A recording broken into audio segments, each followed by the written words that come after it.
tarde llega al Congreso de los Diputados el último de los favores conocidos al separatismo, la derogación del delito de sedición. En la Cámara Baja se debate la toma en consideración de la proposición de la ley del PSOE y de Unidas Podemos. Un verdadero fraude de ley porque han usado esta herramienta propia de los grupos parlamentarios para poder hacerlo con urgencia, evitando los meses de espera y ahorrándose así los posibles informes contrarios del Consejo de Estado y del Consejo General del Poder Judicial. Uno a uno de los diputados socialistas se retratarán en sede parlamentaria después de que así lo haya exigido el Partido Popular. Los de Alberto Núñez Feijóo han solicitado que la votación sea por llamamiento, diputado a diputado, para así retratar a los diputados socialistas que a viva voz se posicionarán sobre esta reforma del Código Penal a la carta. Bajo el lema de no seas cómplice, los populares piden a cada uno de esos parlamentarios que se desmarquen de Sánchez, al igual que lo han hecho algunos varones territoriales en los últimos días, plegados a la disciplina de voto, sirviendo al colchón de Pedro Sánchez o pensando en el bien de España. Si los planes del presidente del Gobierno se cumplen y no hay ningún sobresalto, comenzará entonces la presentación de enmiendas parciales a la norma. Será cuando Esquerra incluya una rebaja de las penas del delito de malversación para dejar sin efecto la inhabilitación de los indultados por el proceso separatista. Así el separatismo tendrá bajo el árbol de Navidad su mayor regalo, porque el Congreso aprobaría la ley a mediados del mes que viene y entre Nochebuena y Nochevieja el Senado hará lo propio. Pedro Sánchez está convirtiendo a España en un zoco. Delinquir bajo este gobierno sale gratis, violar más barato y vivir mucho más caro.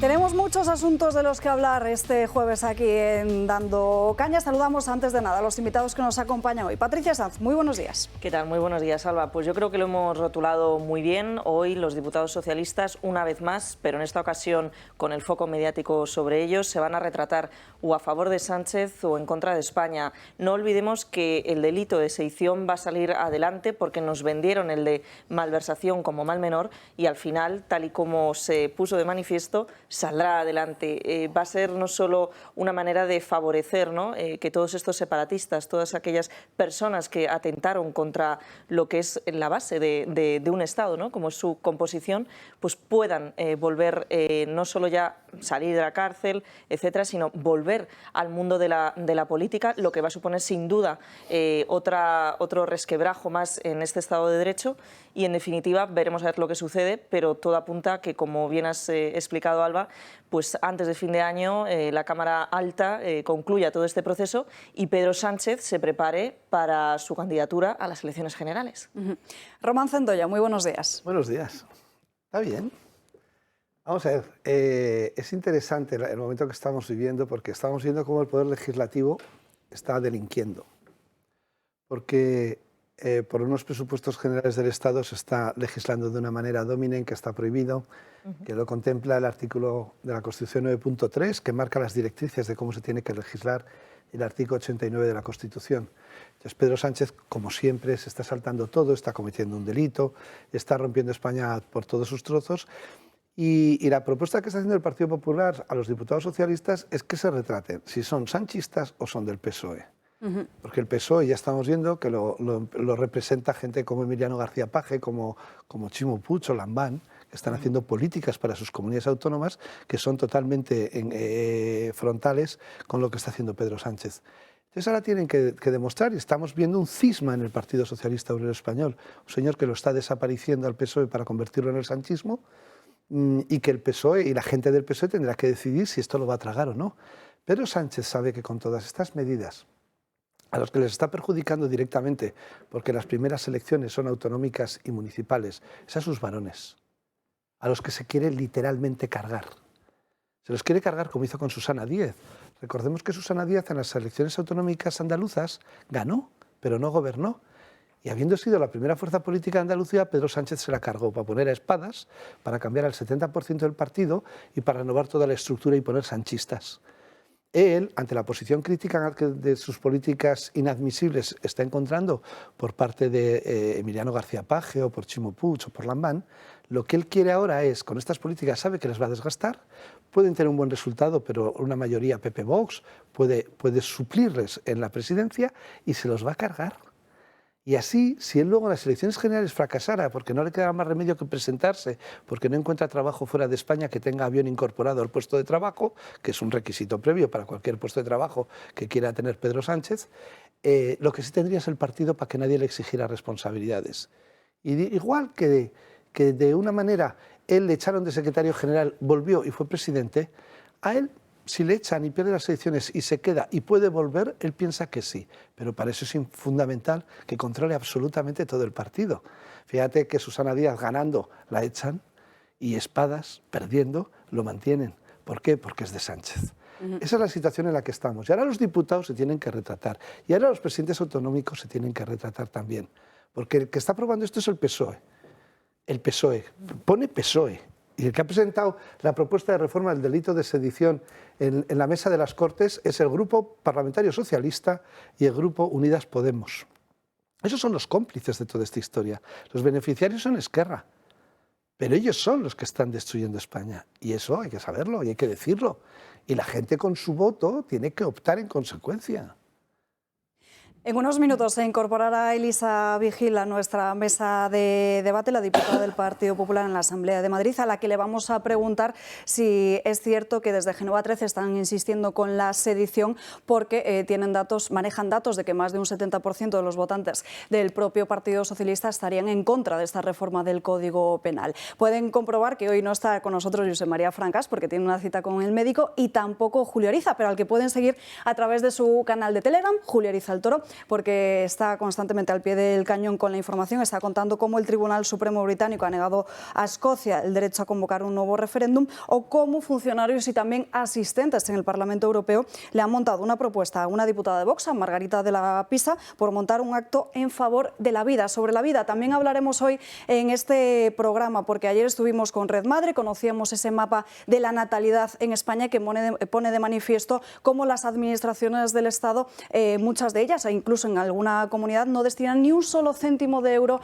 a las mujeres que se quedan embarazadas para que puedan formar esa familia. También tendremos que hablar de la bronca que se montó ayer en el Congreso de los Diputados, de la ley del solo sí es sí, de esa limitación del precio del alquiler, de Qatar, muchos asuntos los que tenemos hoy encima de la mesa, no se la pierdan. Y además, como saben, en el canal de Telegram de Julio Ariza el Toro, podrán encontrar el número de teléfono al que pueden enviar sus mensajes y opiniones que los iremos mostrando aquí en directo. Si les parece, esta primera parte del programa la vamos a centrar primero en lo que va a suceder esta tarde en el Congreso de los Diputados, donde llega esta reforma del delito de sedición. El Gobierno sigue negociando en las últimas horas con Esquerra en secreto esa malversación del Código Penal. Sin embargo, según nos confirman diferentes fuentes, desde el Partido Republicano ya estarían poniendo encima de la mesa, como ellos descartarían entrar en esa malversación, descartarían poder debatir sobre ello si el Gobierno, si Moncloa, avanza finalmente en un referéndum pactado. Patricia. Bueno, es que es así, ¿no? Hemos llegado a un punto en el que todo se acelera, Alba, y que los pactos al final dependen más de los intereses electoralistas que realmente de que salga adelante una nación, ¿no? Y que salga consolidada como debería haber salido después de una gran crisis económica como la que están sufriendo ahora los ciudadanos. No resulta ninguna sorpresa, no obstante, estos pactos que comentas, ¿no? Y que efectivamente nos trasladan desde el Congreso a algunos diputados, porque ha sido la hoja de ruta del Partido Socialista desde el inicio de la legislatura de Pedro Sánchez. De hecho, esa fue, y que no se lo olvide, como bien decía Cendoya, al depositar el voto a los telespectadores como ciudadanos, que fue una de las, digamos, de las cosas que se le exigió al Partido Socialista para otorgar su apoyo en la investidura y que de nuevo sale a debate, a la palestra, porque va a volver a ser otro argumento más para que, esperemos no suceda, pero vuelva a haber un Partido Socialista en el Gobierno en 2023. Román.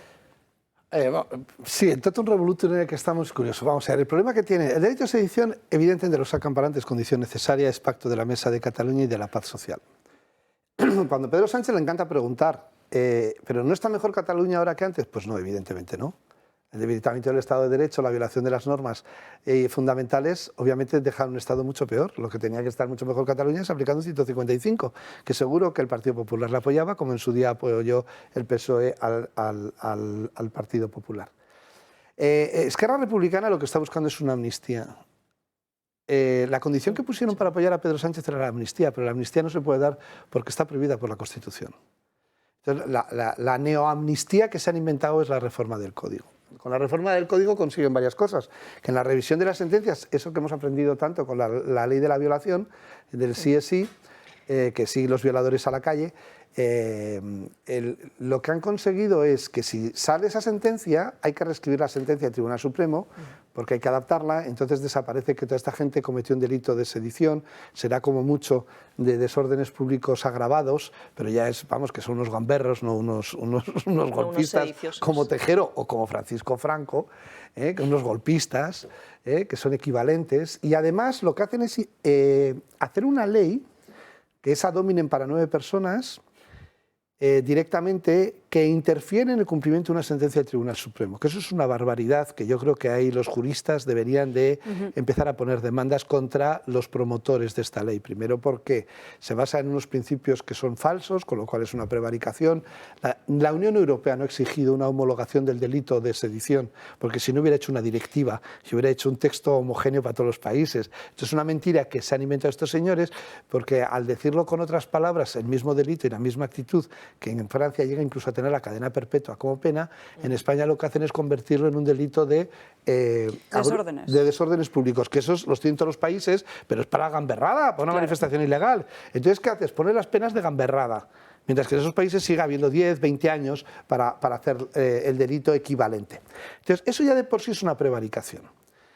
Pero interferir en el cumplimiento de una sentencia, porque claro, Oriol Junqueras no puede presentarse a las elecciones por la sentencia del Tribunal Supremo, porque cuando les dieron los indultos son indultos parciales y ahora se está ejecutando una pena.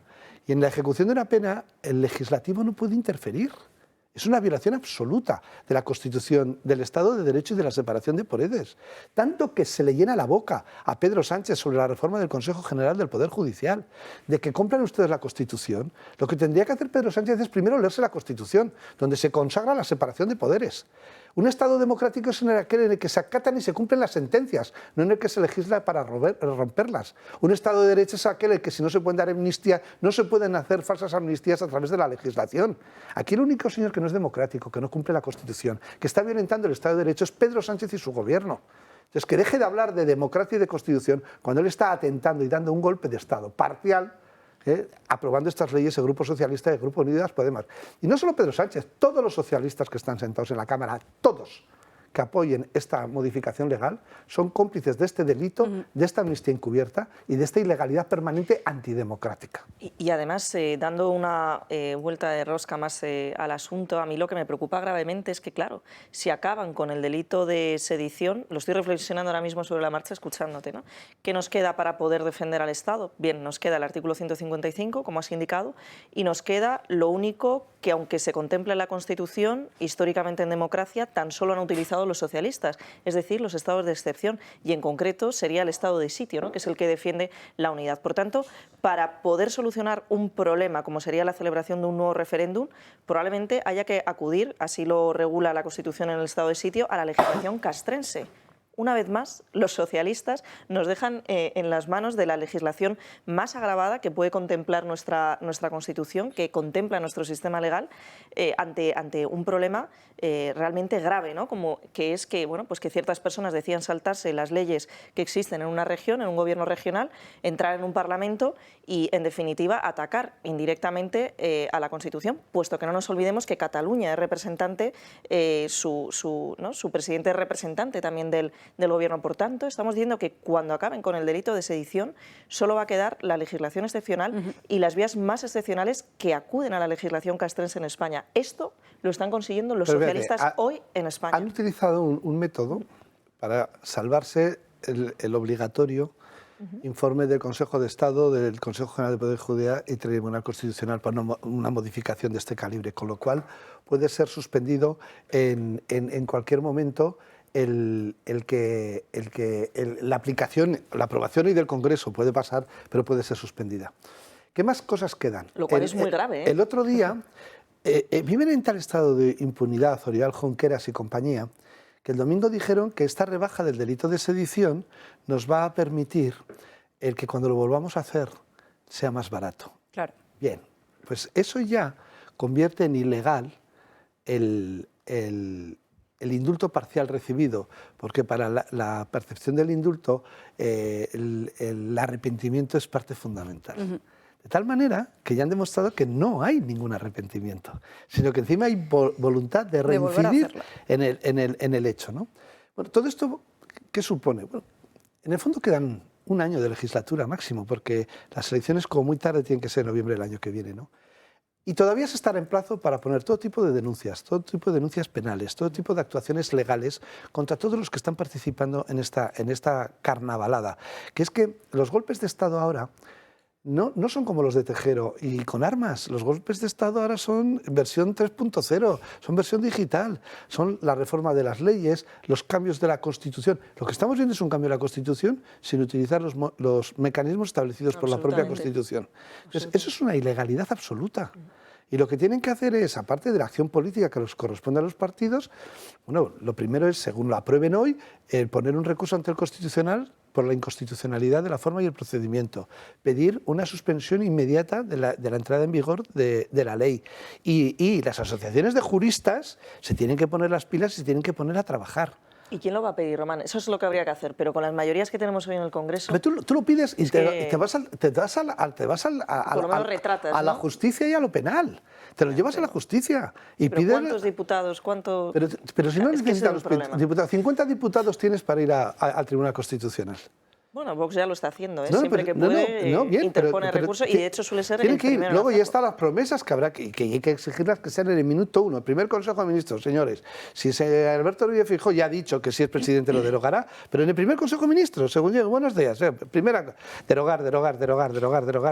El problema que tienes es que ya, ahora yo derogo y cambio la ley, para que si tienen intención de volverlo a hacer, les meto cadena perpetua revisable. O sea, todo esto que han conseguido ahora con Bildu y con RC, que son ventajas agravadas, lo que hay que hacer es ponerles penas agravadas. Ya que ellos lo pueden hacer, si tú tienes la mayoría suficiente en el Congreso, cambias la ley. Cambias la ley. Lo que no puedes hacer es que cada vez que vengan estos tíos dejen las leyes y solo derogues parcialmente. No. Pero ¿no creéis que esta tarde se pueda abrir un nuevo escenario sin irnos tan lejos, sino yéndonos a esta misma tarde, que haya diputados del Partido Socialista que rompan esa disciplina de voto? En absoluto. Si hubiera voto secreto, sí. Es que entonces estamos ante un Partido Socialista que ha dejado de ser lo que era y que se ha rendido al sanchismo. Lo decía en introducción, es el sanchismo. No, pero si ha quitado a todos, pero si esta además es una máquina de triturar carne humana.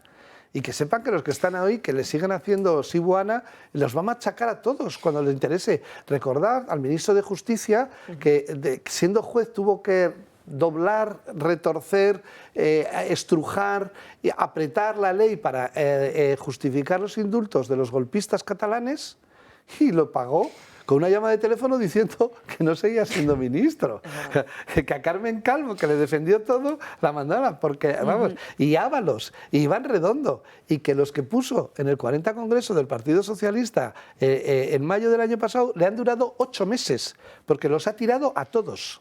Ese es Pedro Sánchez, lo tendrían que saber sus señorías del Partido Socialista Obrero Español. Sobre el tema de la malversación, si finalmente los republicanos no muestran esta exigencia a través de las enmiendas, hay bastante inquietud dentro del Partido Socialista por lo que puede suceder con Griñán. De hecho, publica el diario ABC esta misma mañana cómo cargos del Partido Socialista estarían pidiendo indultarle sin rebajar ese delito de malversación. Hay dudas en la izquierda sobre el alcance de la reforma, como dice este diario, y dice que sí es muy limitada, que incluso podría excluir al expresidente andaluz.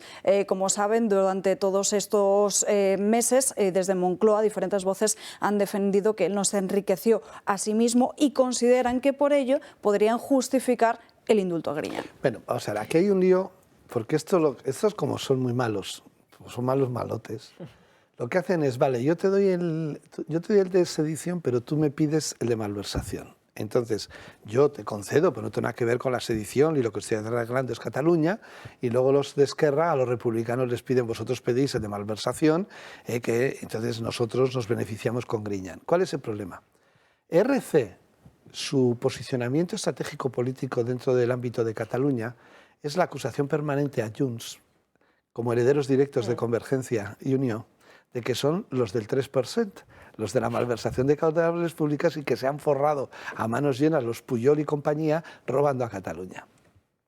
Si tú apruebas la reforma del delito de malversación, todos los imputados y todos los encausados de CIU, que son Junts, quedan absolutamente absueltos. Por supuesto, Griñán también, porque todo no es en beneficio no propio. Y eso no le interesa a Esquerra. Entonces, Esquerra quería que la reforma del Código de lo que afecta a la malversación de caudales públicos diga para todos aquellos que invirtieron en un referéndum no consentido por la ley, porque ya no es que no fuera en beneficio propio, sino que era en beneficio de un ente estatal o de un movimiento político que no tenía nada que ver con un partido. Pero eso no se puede hacer. Y eso al PSOE tampoco le interesa, porque es ponerse en evidencia que a los de Esquerra les deja robar y los demás no pueden. Ahí es donde se han dado cuenta de que se han metido en un charco complicado, que se lanzó Rufián de manera, como siempre, fuera de tono y de forma sin haber analizado las cosas profundamente. Y en este momento Esquerra es más partidaria de que no salga ese tema a que salga, por lo que le supone. Claro, y el PSOE ahí se encuentra sin ninguna cobertura para resolver el problema del expresidente de Andalucía, que no sea el indulto. Es que esto de que es que nos ha robado el dinero en beneficio propio, pues a mí que me digan que es irse de putas, comprar cocaína y mariscos, pero es que no era para él. Bueno, pues es que si esa ronda la pagaba con el dinero nuestro, la culpa es del jefe que consentía que se gastaba el dinero de todos en eso y en comprar votos. ¿Cómo que no es en beneficio propio? Este señor fue presidente de Andalucía por la compra de votos que se hicieron con los 675 millones de los ERES. ¿Cómo que no es en beneficio propio? ¿Ser presidente de Andalucía no es en beneficio propio? Totalmente. Y además la otra cuestión, ¿no? Que el destino de los fondos, que todo ello o buena parte del mismo iba destinado a cuestiones de desempleo. Por tanto, es decir, que estamos hablando de un dinero público que bien hubieran podido utilizar los andaluces, ¿no? En este caso. Además de hablar del mayor robo de la democracia que hemos conocido hasta la fecha. Si mal no me equivoco, 680 millones de euros. Por tanto, quiero decir que no volveremos a ver una cifra tan estratosférica, esperemos. ¿Que va a salir adelante? A mí no me cabe la menor duda. Si solo hay que ver la cantidad de personajes públicos, no solo de la izquierda, sino también de la derecha, personas de influencia en España, no voy a citar nombres porque todos los vimos, ¿no? Quienes estaban en esa lista de firmantes. Pero bueno, pues esto es España y no pasa nada. Y lo peor es que la gente no salga a la calle. Comentabas antes, Román, la cuestión de que cuando llegue el Partido Popular va a derogar todas las leyes. Sinceramente, no creo que lo haga, y no porque ideológicamente esté en contra, sino porque simplemente no puede acometer una reforma de ese calibre de casi ningún aspecto, porque la gente entonces sí que saldría a la calle, porque además, estratégicamente, el Partido Socialista no solo ha ido haciendo, ha creado un modus operandi de legislar a través de decretos leyes, a través de proposiciones ley para saltarse los órganos consultivos, sino que lo ha hecho de forma prolongada en el tiempo. Y segunda variante, ha modificado la Ley de Seguridad Nacional. Por tanto, ahora las manifestaciones no van a ser lo que eran. Dentro de un año no se van a modificar las cosas, o al menos no de manera inmediata, según entre el Partido Popular o el gobierno que entre, porque entonces sí que hay ar de la calle. Nos vamos, disculpadme, hasta el Congreso de los Diputados, en la tribuna de oradores, Inés Cañizares cargando contra este gobierno por el hecho de que estén pactando con los enemigos de España y asegurando que están convirtiendo a nuestro país en un lugar donde el odio y la corrupción son los valores principales. Escuchamos a Cañizares. Y ese dinerito da la sensación cuando se les oye hablar que saliera de su propio bolsillo, en frases como el gobierno ha hecho un gran esfuerzo para presupuestar miles de millones. ¿Pero qué esfuerzo hacen ustedes? El esfuerzo lo realizan los españoles, trabajadores, autónomos y pymes, asfixiados por los impuestos que les exigen y que crecen día a día desde que se inició esta legislatura. Sí, señorías, porque los españoles hoy somos más pobres que ayer, pero menos que mañana, gracias al gobierno de Pedro Sánchez. Un gobierno que no hace el más mínimo gesto por mejorar la vida de los españoles, cuya situación económica es peor que hace 4 años, y no me cansaré de repetirlo, desde que ustedes se han instalado en el poder, ha crecido en más de 1 millón las personas en riesgo de pobreza, superando ya los 13 millones. Y como estamos hablando de ingresos, convendría que los españoles que nos escuchan sepan de dónde proceden los ingresos del Estado, pero no solo cuál es el importe que recauda el Estado, sino ¿quién lo paga? Porque esta izquierda que se publicita como el Robin Hood del siglo XXI miente, y ese es su principio rector, maquilla y falsea la realidad. Dicen que cobran a los ricos, pero qué ricos, señorías, qué ricos. La riqueza se crea y también se destruye, y ustedes son especialistas en esto, en destruirla. Acaban con el ánimo... Crítica de Inés Cañizares desde la Cámara Baja, y es que además en el orden del día en el Congreso de los Diputados, además de esa reforma del delito de sedición, también está la de los impuestos a la banca, a las energéticas y a las grandes fortunas. Este jueves se votará en el Congreso el impuesto sobre los beneficios extraordinarios a energéticas y banca, que fue presentado por el Gobierno a comienzos de verano. Este nuevo tributo dependerá de los ingresos de las empresas energéticas y bancarias. Para aplicar este gravamen se exigirá una facturación mínima de 1.000 millones de euros en el caso de las empresas energéticas y de 800 millones en el caso de las entidades de crédito. Concretamente, se aplicará un tipo del 1,2% para compañías energéticas y del 4,8% para la banca. El gravamen solo afectaría a la actividad que las empresas desarrollen en España. Dos impuestos claramente recaudatorios, ya que el Gobierno se embolsaría 2.000 millones de euros al año de las energéticas y 1.500 de la banca. Y por eso vamos a poner en marcha, como quiero expresarles a continuación, un impuesto sobre los beneficios extraordinarios de las grandes empresas energéticas que recaudará 2.000 millones de euros al año durante los próximos 2 años. Las empresas, al conocer la intención de este nuevo impuesto, negaron la existencia de beneficios extraordinarios. Además, denunciaron que la situación actual en Ucrania está reduciendo sus beneficios. Dentro de esta propuesta de ley se encuentra el impuesto a las grandes fortunas. Los patrimonios superiores a los 3 millones de euros son los que se verán afectados por este gravamen. El impuesto será del 1,7 para los patrimonios de entre 3 y 5,3 millones de euros, del 2,1 para los patrimonios entre 5,3 y 10,6 millones y del 3,5% para aquellos patrimonios superiores a 10,6 millones. Este tributo, diseñado por la ministra de Hacienda, está especialmente dirigido contra comunidades del Partido Popular.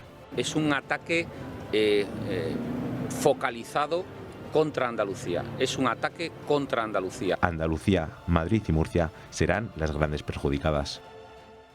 Y dentro de esta proposición de ley para crear un impuesto a la banca y a las energéticas, fíjense lo que publica el diario El Mundo, cómo el Gobierno cuela un tope fiscal millonario de las deducciones a Netflix con esta tasa, 10 millones de euros de incentivo. Y saludamos ya a nuestra mesa, Elisa Vigil. Muy buenos días, Elisa. Muy buenos días, un placer estar con vosotros.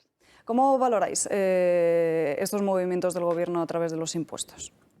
Bueno, pues... Vamos a ver. Lo que le hemos ido al presidente es la cortina de humo, porque la recaudación, consigo 2.000 millones ya, pero los otros 800.000, 700.000 millones los saca de los trabajadores, los autónomos y las clases medias. Entonces dice, consigo 2.000 de los ricos y el resto de nosotros, para que usted lo malverse. Porque además esta recaudación extraordinaria, en lugar de reducir la deuda, lo único que está haciendo es crecerla, porque hemos batido el récord histórico de 1,5 billones que debe España gracias a este presidente de gobierno y a este gobierno. Y dices, hombre, si la recaudación sirviera para reducir la deuda, tener que pagar menos intereses y tener una posición mejor, vale. Y lo otro que está haciendo es mentira, porque el impuesto de patrimonio a los ricos, lo único que está consiguiendo es que en Portugal se estén inflando a vender casas a los ricos españoles que se están yendo. Lo que está consiguiendo es que las grandes fortunas se vayan de España y que las fortunas de América Latina que estaban pensando venir a residir a España no vengan y que pongan el contador de los 183 días para no pagar este impuesto. Con lo cual, venden un dinero que no van a recaudar porque, curiosamente, dice lo que van a recaudar sin haberlo recaudado. Será si los ricos se quedan, será si los ricos pagan ese impuesto, será si los bancos y al final la Unión Europea permite y autoriza esa recaudación. ¿Y quién la vamos a pagar? Los usuarios. Ya lo ha dicho la banca que lo va a repercutir. Por mucho que hagan una ley, no se puede no repercutir al usuario. Eso lo ha dicho el Banco Central Europeo. Es toda una pantalla de qué impuestos, qué presupuestos más sociales estamos haciendo, diciéndoles que les van a cobrar a las eléctricas. ¿Quiénes son los dueños de las eléctricas? los fondos de accionistas y de pensiones españoles de las clases medias, que su bajada de cotización en la bolsa repercute en el bolsillo de todas las clases medias, que son las que tienen acciones de Repsol, Endesa, Iberdrola de toda la vida, el ahorro de nuestros padres y de nuestros abuelos, que eran las acciones. ¿Y qué consiguen con los impuestos? Que bajen. Al final, ¿de dónde lo sacan? Exactamente del pueblo. ¿De dónde lo sacan? De ese pueblo que ahora está con 13 millones de posibles pobres y de exclusión. Esas son las políticas ricas de reparto social y de equilibrio social que hacen que lo único que están generando es deuda y pobreza. Elisa. Sin duda, además, el gasto público está disparado, es decir, tenemos que recortar todos, tenemos que nosotros bajar la calefacción en casa, pero en cambio el Gobierno de España lo único que se ha dedicado desde que ha llegado es a gastar, a gastar, a gastar.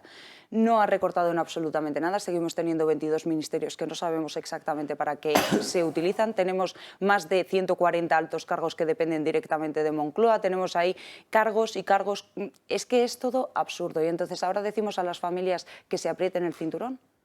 Realmente la facilidad que tiene la gente con mayor patrimonio es la deslocalización y es que ellos directamente pueden decidir dónde tienen realmente su dinero y van al país que les sea más favorable fiscalmente. Aparte que esto que pretende Sánchez es una invasión a las competencias autonómicas. Por lo tanto, eso es lo que hemos recurrido desde la Comunidad de Madrid porque está atacando a nuestras competencias y si no le parece al señor Sánchez que debamos tener las comunidades autónomas la competencia de fiscalidad, pues entonces que vuelva él un poco a ese mando único que fue tan nefasto durante la pandemia, que finalmente tuvo que devolverse a las comunidades autónomas, pues exactamente está haciendo lo mismo, espantando la inversión, espantando que venga gente a España a quedarse y decir, pues me quedo aquí porque es un sitio favorable para mí, porque estoy huyendo de regímenes totalitarios en Latinoamérica y claro, ¿qué pasa? Pues que pagamos al final, como se ha dicho, los de siempre, paga la clase media, paga la clase trabajadora, la más afectada, porque realmente quienes pagan el mayor monto de impuestos son la clase media y trabajadora siempre. Siempre, y que no cuenten mentiras de que el resto está pagando absolutamente falaz. Patricia. Sí, yo 3 cuestiones. Bueno, la primera, respondiendo, no puedo estar más de acuerdo, pero bueno, ya conocemos cómo el presidente del Gobierno, Pedro Sánchez, solo opta por la cogobernanza con las autonomías cuando ya no sabe qué hacer, no sabe cómo gestionarlo y, por tanto, deja la chapuza de la gestión para que la resuelva otro. Creo que esta medida, ¿no?, de esta aprobación de estos nuevos impuestos no se debe sino a otra concesión más a Podemos, como lo ha sido la ley del solo sí es sí y como tantas y tantas otras leyes que ahora lo vemos de manera más grave, puesto que se acercan elecciones. En segundo lugar, son un error estos impuestos y además yo creo que tienen un criterio muy claro. Lo hemos explicado en el vídeo, afectan directamente a las comunidades autónomas que poseen más recaudación, Andalucía, Madrid. ¿Y por qué? Bueno, pues ¿por qué son un error? Porque precisamente si a estas comunidades autónomas, que son las mayores generadoras de riqueza y, por cierto, las que más aportan al caudal público, les impones más impuestos y además de una manera absolutamente pues perdida, ¿no?, por una decisión estatal, es un error. Y en tercer lugar, si de verdad quieren ayudar a las familias, la solución no es ir contra los ricos, que al final no son el grosso que conforma la capacidad recaudativa de nuestro Estado, sino que podrían hacerlo aquí y ahora, aumentando el neto que le llega a cada español mes a mes. ¿Cómo? Pues a través, por ejemplo, de una deflactación de bases en la tarifa estatal del IRPF. Hemos visto comunidades autónomas, como por ejemplo Madrid, que de forma tímida para mi gusto, pero al menos han ido reduciendo de 0,5 en 0,5 la tarifa autonómica, hablo del caso de la Comunidad de Madrid, pero es que podría suceder a nivel estatal. Pedro Sánchez hoy, ahora y de forma excepcional, incluso antes de que terminase el ejercicio fiscal, podría acabar con esa tarifa estatal de IRPF para que los ciudadanos ya en su nómina de diciembre pudiesen percibir un mayor neto. Nos vamos a ir rápidamente a una breve pausa de publicidad para disfrutar de los embutidos que acabamos de colocar en nuestra mesa, porque Sabores Sierra de Madrid nace del cariño hacia la tradición y la elaboración artesanal del embutido. Es una empresa familiar situada en la Sierra de Madrid. Todos sus embutidos están elaborados con piezas nobles, principalmente pierna y paleta, utilizando los mejores aderezos y tiempo de secado, para obtener un sabor único como el de antaño, en su mayoría 100% natural. La especialidad es el embutido de ternera Sierra Guadarrama, siendo pioneros en la elaboración de este embutido y reconocidos con la M Producto certificado, garantizado por la Comunidad de Madrid. No hay excusa, prueba y regala embutidos premium Sabores Sierra de Madrid y además te regalarán el 5% de descuento en tu compra con el código ELTOROTV. Sabores Sierra de Madrid, del campo a tu mesa. 2 minutos y enseguida volvemos. De vuelta en Dando Caña, vamos a seguir a hablar de más asuntos. Vamos a centrar ahora el debate en la ley de vivienda, porque el Gobierno ha aceptado prorrogar el tope al precio del alquiler hasta el año 2024. ¿Cuáles son las principales consecuencias de esto? Vean.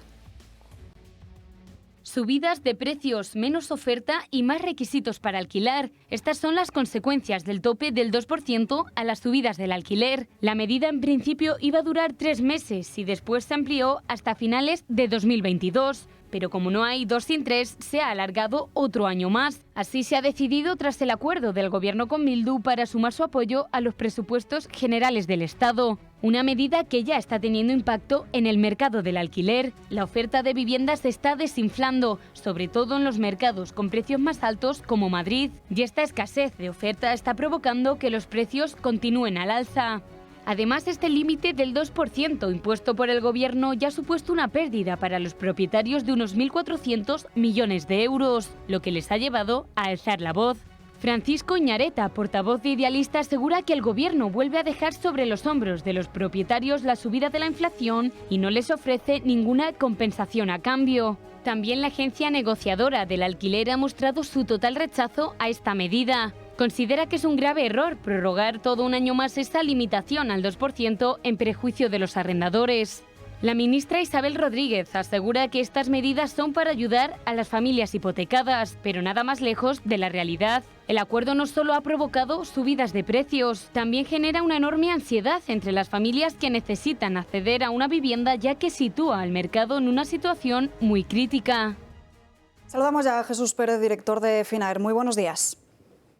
Muy buenos días. Gracias por la invitación. El placer es nuestro. Bueno, este tope al precio del alquiler afectaría a más de 2 millones de propietarios en España. ¿Cómo podría afectar esto a la oferta del alquiler? ¿Podría verse reducida esa oferta? Porque habrá muchos propietarios que digan, como no puedo poner, no me compensa poner mi vivienda en alquiler, pues es preferible venderla. Sí, efectivamente. Aquí hay algo muy importante, que es que no debemos pensar en algo en el futuro, debemos pensar en el presente y sobre todo en el pasado. Ya en Cataluña hemos tenido una regulación de precio que se ha puesto en marcha durante 1 año y medio y los resultados los podemos ver hoy en día en la actualidad. Cataluña es la comunidad autónoma con el mayor índice de reducción de oferta en el mercado. Es decir, es donde más se ha reducido el número de viviendas disponibles para alquiler, en un 59%. En España, en general, se ha reducido cerca de un 37%. Siempre que estemos hablando de regulación o de limitación, estaremos afectando a la baja el mercado. Imaginemos por un momento, para que el público de a pie lo pueda entender, que estamos en presencia de que el mercado inmobiliario funciona como podría funcionar de repente una barbacoa. Tenemos una llama, que son los precios, que puede alterar la condición de lo que queremos, que es cocinar algo sobre esa barbacoa. Si en un momento determinado esa llama se extiende demasiado, la podemos controlar, pero si la controlamos, por ejemplo, con agua, 1 o 2 gotas de agua, no le harán nada. Pero si le vaciamos 1 litro de agua a esa barbacoa, acabaremos por apagarla. Y con esto apagaremos también el mercado. Entonces, ese sería el control, ¿vale? El control y la limitación no se pueden ejercer de forma agresiva, de forma poniendo sobre los hombros de un solo sector todo en la materia para ayudar a los inquilinos. Estamos en presencia de una inflación muy alta y que esta inflación está afectando a todos por igual, ¿vale? Con lo cual, regular el precio de alquiler. Entendamos que esa regulación del 2% no es para la subida de los alquileres, porque los alquileres se mantienen estables durante los 5 años del contrato. Es simplemente para la actualización por IPC, es decir, para actualizar la renta al valor del IPC. Entonces, los propietarios no ganan más cuando se actualiza el precio cada año. Los propietarios ganan lo mismo. Lo que están es actualizando su renta por la pérdida de valor adquisitivo que ha tenido el IPC. Entonces, al regular esta posibilidad de ajustar el precio de alquiler al 2%, lo que están haciendo es ahuyentando el interés del propietario, tanto particular como gran tenedor, que por cierto son muy pocos. En España solamente el 5% de las propiedades están en manos de los grandes tenedores. La mayoría son pequeños particulares que también sufren el mismo problema de la inflación. Con lo cual, lo que hay que buscar son medidas de incentivo, de desgravación fiscal. Es muy fácil, lo tenemos a mano, generar medidas que ayuden tanto al inquilino como al propietario, es decir, medidas de compensación. Se le regula, se le ajusta durante un periodo de tiempo corto al inquilino, pero por otro lado se le compensa al propietario, que es lo que tenemos que buscar, que los propietarios no sean los que asuman esa responsabilidad. Si la responsabilidad lo dice muy clara la Constitución en el artículo 33 y en el artículo 47, lo tiene básicamente el Estado. El artículo 47 lo dice, es el Estado que debe generar las condiciones. Generar las condiciones no es poner la responsabilidad sobre manos de terceros, sino asumir que tiene que generar condiciones para que haya más viviendas en alquiler. Pero Jesús, ¿qué sentido tiene que el Gobierno, porque lo ha dicho así claramente Nadia Calviño, se habrá a compensar a los propietarios porque se les da por un lado y se les quita por el otro? Además, como bien estabas apuntando, la inflación está disparada, suben los gastos como por ejemplo de luz y gas, y en viviendas como por ejemplo que tengan calefacción central, ese coste los propietarios no lo pueden repercutir al inquilino. Sí, efectivamente. Por eso hablamos de que no podemos regular el mercado y, insisto, ya lo hemos tenido regulado y debemos tomar ese ejemplo para saber si ha funcionado o no ha funcionado. Y en Cataluña no ha funcionado. Se ha reducido el parque de viviendas en un 59%, son cifras oficiales. En España tenemos cerca de 3.400.000 viviendas que están vacías, que tenemos la posibilidad de poder generar actuaciones con incentivos para que esas viviendas salgan al mercado, para que se pongan. Es cierto que la mitad de esas viviendas están en sitios donde no se pueden prácticamente habitar, pero que tenemos un parque de viviendas que podemos rescatar, que podemos actuar y que no necesariamente son medidas cortoplacistas, son medidas que intentan apagar el fuego en un momento determinado, pero con esto se apagará también el mercado. Jesús Pérez, ha quedado clarísimo, lo ha resumido usted a la perfección. Un placer poder hablar con usted. Muchísimas gracias. No sé si queréis hacer una breve reflexión sobre este asunto de los alquileres o nos vamos ya con Irene Montero. Yo solo quiero decir una cosa, y es que el problema de que no haya también más alquileres es la inseguridad jurídica que tienen los propietarios. La ocupación en los últimos años ha subido más de un 63% y de las únicas comunidades que está tomando medidas, en este caso es la Comunidad de Madrid, con Ayuso, que ha dicho, aparte de tener una oficina antiocupación, que creo que es muy importante, es que no se va a cobrar el suministro de agua a las personas que tengan su vivienda ocupada. Además de que se les facilitará una vivienda si fuese necesario. Y se está estudiando el resto de suministros, porque al final tú lo que te estás encontrando es que en Madrid tenemos 4.300 viviendas afectadas de ocupación y no se puede desocupar una vivienda en un plazo de 48 horas como en cualquier país del entorno europeo. ¿Qué hace entonces el Gobierno de España? Absolutamente nada. Ahí es donde deberíamos estar trabajando. Fomentando, por un lado, vivienda pública, que me parece estupendo, pero desocupando las viviendas que están ocupadas de manera ilegal. Esto no es un problema que se haya inventado la derecha, según Montero. Esto es un problema real y quienes lo sufren son las clases trabajadoras que con muchísimo esfuerzo compran una segunda vivienda para ponerla en alquiler. Román. Yo a mí lo que me llama la atención es de dónde han salido esta casta de políticos que nos están gobernando. Las Irene Montero, todos estos que vienen del pueblo y tal, pero ¿dónde viven? Que no tienen ni repajolera idea de cómo funciona la sociedad, cómo funciona el mercado y cómo es la realidad. Pero son marcianos. No te equivoques, sí que lo saben, pero es que ahora viven muy bien. No, pero es que ahora viven muy bien, pero es que no lo saben porque generan. Vamos a ver, primero van a dejar de vivir ahí. Yo no sé si la prórroga de un año afecta también al Palacio de la Moncloa y para que se quede Pedro Sánchez un año de Por eso se ha hecho el búnker tan chulo con bicicletas. Pero no, el problema es que afectan sobre todo a sus votantes. Si a los que están quitando, a los jóvenes les están quitando viviendas del mercado, están afectando a los propietarios no son ricos, han tenido que modificar ciertos importes porque les afectaban a ellos personalmente. Entonces, cuando tú legislas, lo mínimo que tienes que saber, porque teóricamente los políticos salen de la sociedad y salen de la calle, no han venido en platillos volantes, no están bajo el efecto humo, tendrían que saber cómo es la sociedad y cómo funciona. Es que ley que ponen en marcha, ley que se consigue exactamente todo lo contrario. Entonces dices, ¿de estos tíos dónde han salido? A ver, el tema de intervenir el mercado del alquiler no creo que sea ni mucho menos la solución. Yo creo que nos lo han apuntado muy bien en la entrevista. Por un lado, habría que ayudar fiscalmente a todos los propietarios. Está el problema de la ocupación, que además recordemos que hubo una iniciativa legislativa presentada por el Partido Socialista apenas en septiembre, no vamos a hablar de las de PP, Ciudadanos, etcétera, de hace más de 2 años, el Partido Socialista, y la ha dejado en stand-by porque no les interesa. Y en segundo término, a los jóvenes. Creo que ahora la Comunidad de Madrid precisamente ha presentado un plan no para el alquiler, sino para la compra de vivienda para jóvenes. Bueno, pues es que a lo mejor ese es el paso, ¿no? Hay un problema muy grave en la Comunidad de Madrid y en concreto en la ciudad de Madrid, como también en Barcelona, para que los jóvenes accedan ya no solo a comprar, que es algo imposible, sino a alquilar. O sea, la gente se ve abocada a vivir en pisos con 4, 5, 6 personas porque no hay otra. Y esto es un problema que de cara a las elecciones municipales y autonómicas deberían tener en cuenta, y en esto me refiero yo creo que a todos los partidos, porque es creciente. Y bueno, luego por otro lado está la cuestión de que cómo lo van a solucionar, ¿no?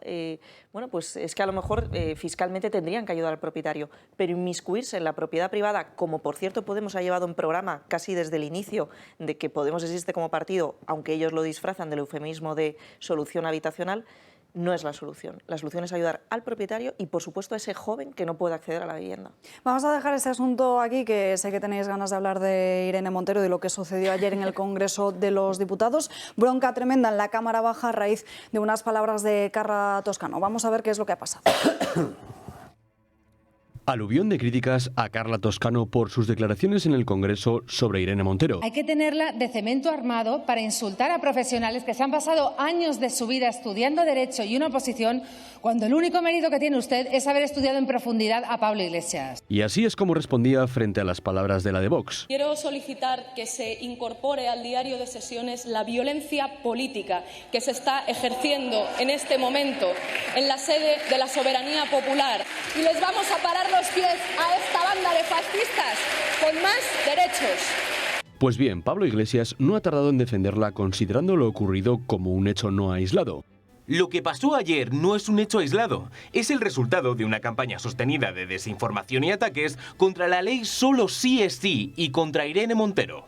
Una persona que en su día calificó de esta manera a la mujer del expresidente del gobierno, José María Aznar. Es la que encarna ser esposa de, nombrada por, sin preparación, relaxing cup o café con leche y además belicista. Una mujer cuya única fuerza proviene de ser esposa de su marido y de los amigos de su marido. También el mismo que dijo esto. La azotaría hasta que sangrase. Esa es la cara B de lo nacional popular. Pues bien, muchos dicen que lo que le pasó ayer a Montero es la perfecta excusa para ser la víctima y dejar de lado la polémica ley del sí es sí que deja en libertad a violadores. La persona que ahora denuncia violencia política es la misma que llamó a Rajoy machista, franquista y saqueador. Y tampoco se habla de las palabras de una diputada de sus filas en las que insulta a un diputado de la derecha. Si usted tiene una duda sobre eso, le digo que las relaciones sexuales que está usted manteniendo no son sanas, no son buenas y que, más que nada, yo creo que ni siquiera saben...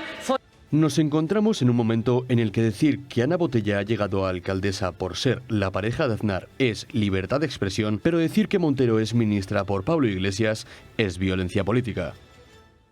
No sé qué os parecen esas declaraciones, lo que ocurrió ayer en el Congreso, pero lo que está claro es que hay un poquito de coherencia, porque no puedes acusar de violencia política cuando ha sido el primer partido que la ha ejercido. Absolutamente. Esto es la doble vara de medir que, por desgracia, tenemos en la extrema izquierda de este país. Y digo extrema izquierda porque ahora el Gobierno de España es extremista y radicalizado absolutamente. Entonces, ¿qué nos encontramos? Irene Montero ha metido la pata profundamente. Ha legislado mal. Irene Montero, Sánchez y todo el Gobierno, porque esto ha pasado por Consejo de Ministros. Y ahora tenemos 5 violadores en la calle y cientos de personas que están esperando una revisión de penas. Y lo peor de todo es que esto no tiene solución. Llevan 7 violadores. 5 he leído la última que estaban, pero bueno, 7. Lo mismo me da, es decir, el problema de esto es que es irreversible. Es que ahora, aunque se cambie nuevamente la legislación, siempre va a ser lo más favorable al reo.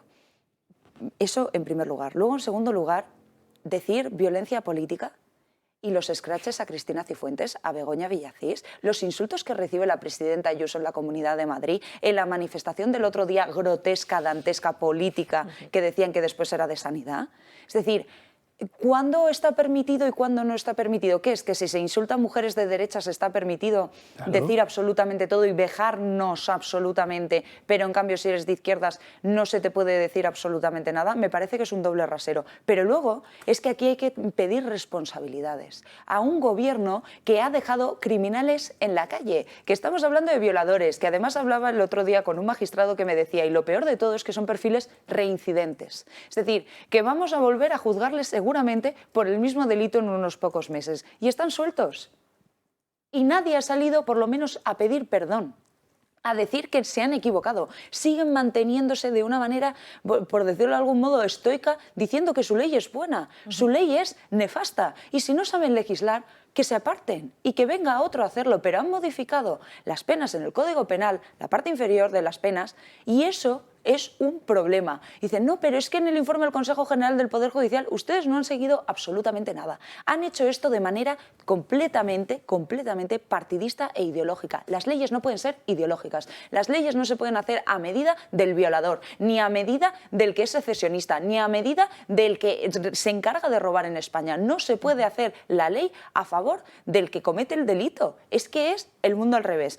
Entonces, estamos a favor de la ocupación, estamos a favor de los violadores. Lo siguiente va a ser despenalizar, por desgracia, pues no sé, supongo la pornografía infantil. ¿Qué será lo siguiente después del las escandalosas declaraciones que tuvo la ministra Montero respecto a la sexualidad de los niños? ¿Qué va a ser lo siguiente? La pederastia. Es decir, estamos ante un gobierno que da auténtico pánico, porque ley que toca, ley que destroza y que encima nos deja a las mujeres en inferioridad de condiciones porque tenemos mayor riesgo de que nos violen. Y esa es la auténtica realidad. Patricia. Bueno, poco más que añadir después de esto, pero sí es cierto que, bueno, vamos a ver, hay cuestiones que es verdad que las leyes al final, bueno, no queremos que sean ideológicas, pero todos sabemos, los que analizamos día a día la información, que al final las leyes dependen un poco del Ejecutivo que se encuentra en el poder.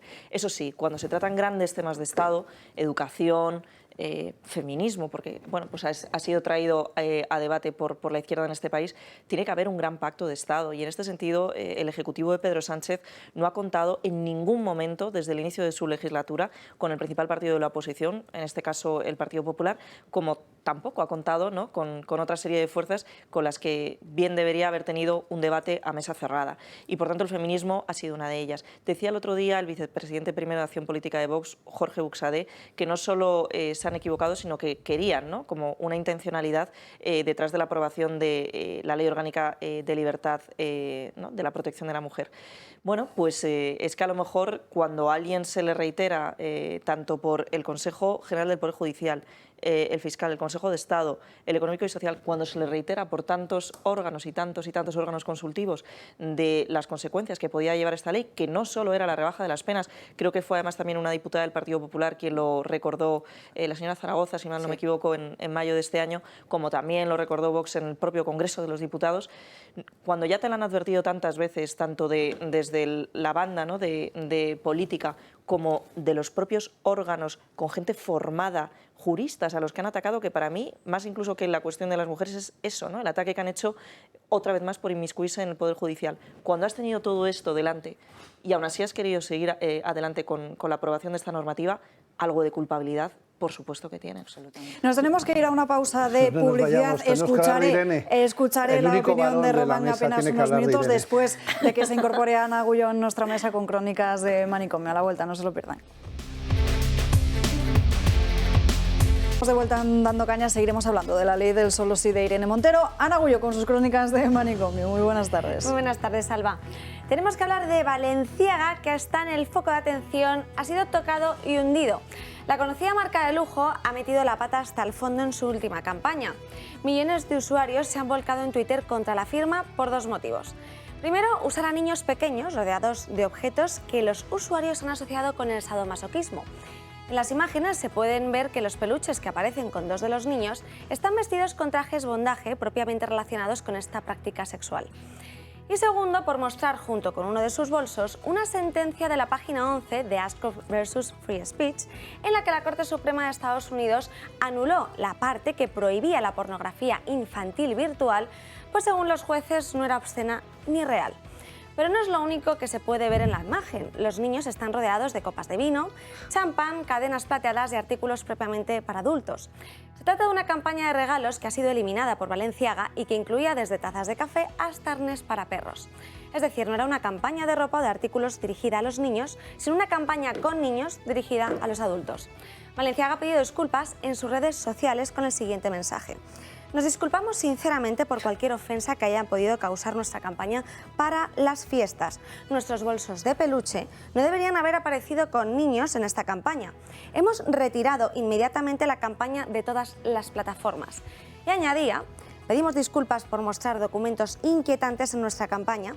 Nos tomamos este asunto muy en serio y vamos a emprender acciones legales contra las partes responsables de la creación del set y de la inclusión de artículos no aprobados por nuestra sesión de fotos de la campaña Primavera 2023.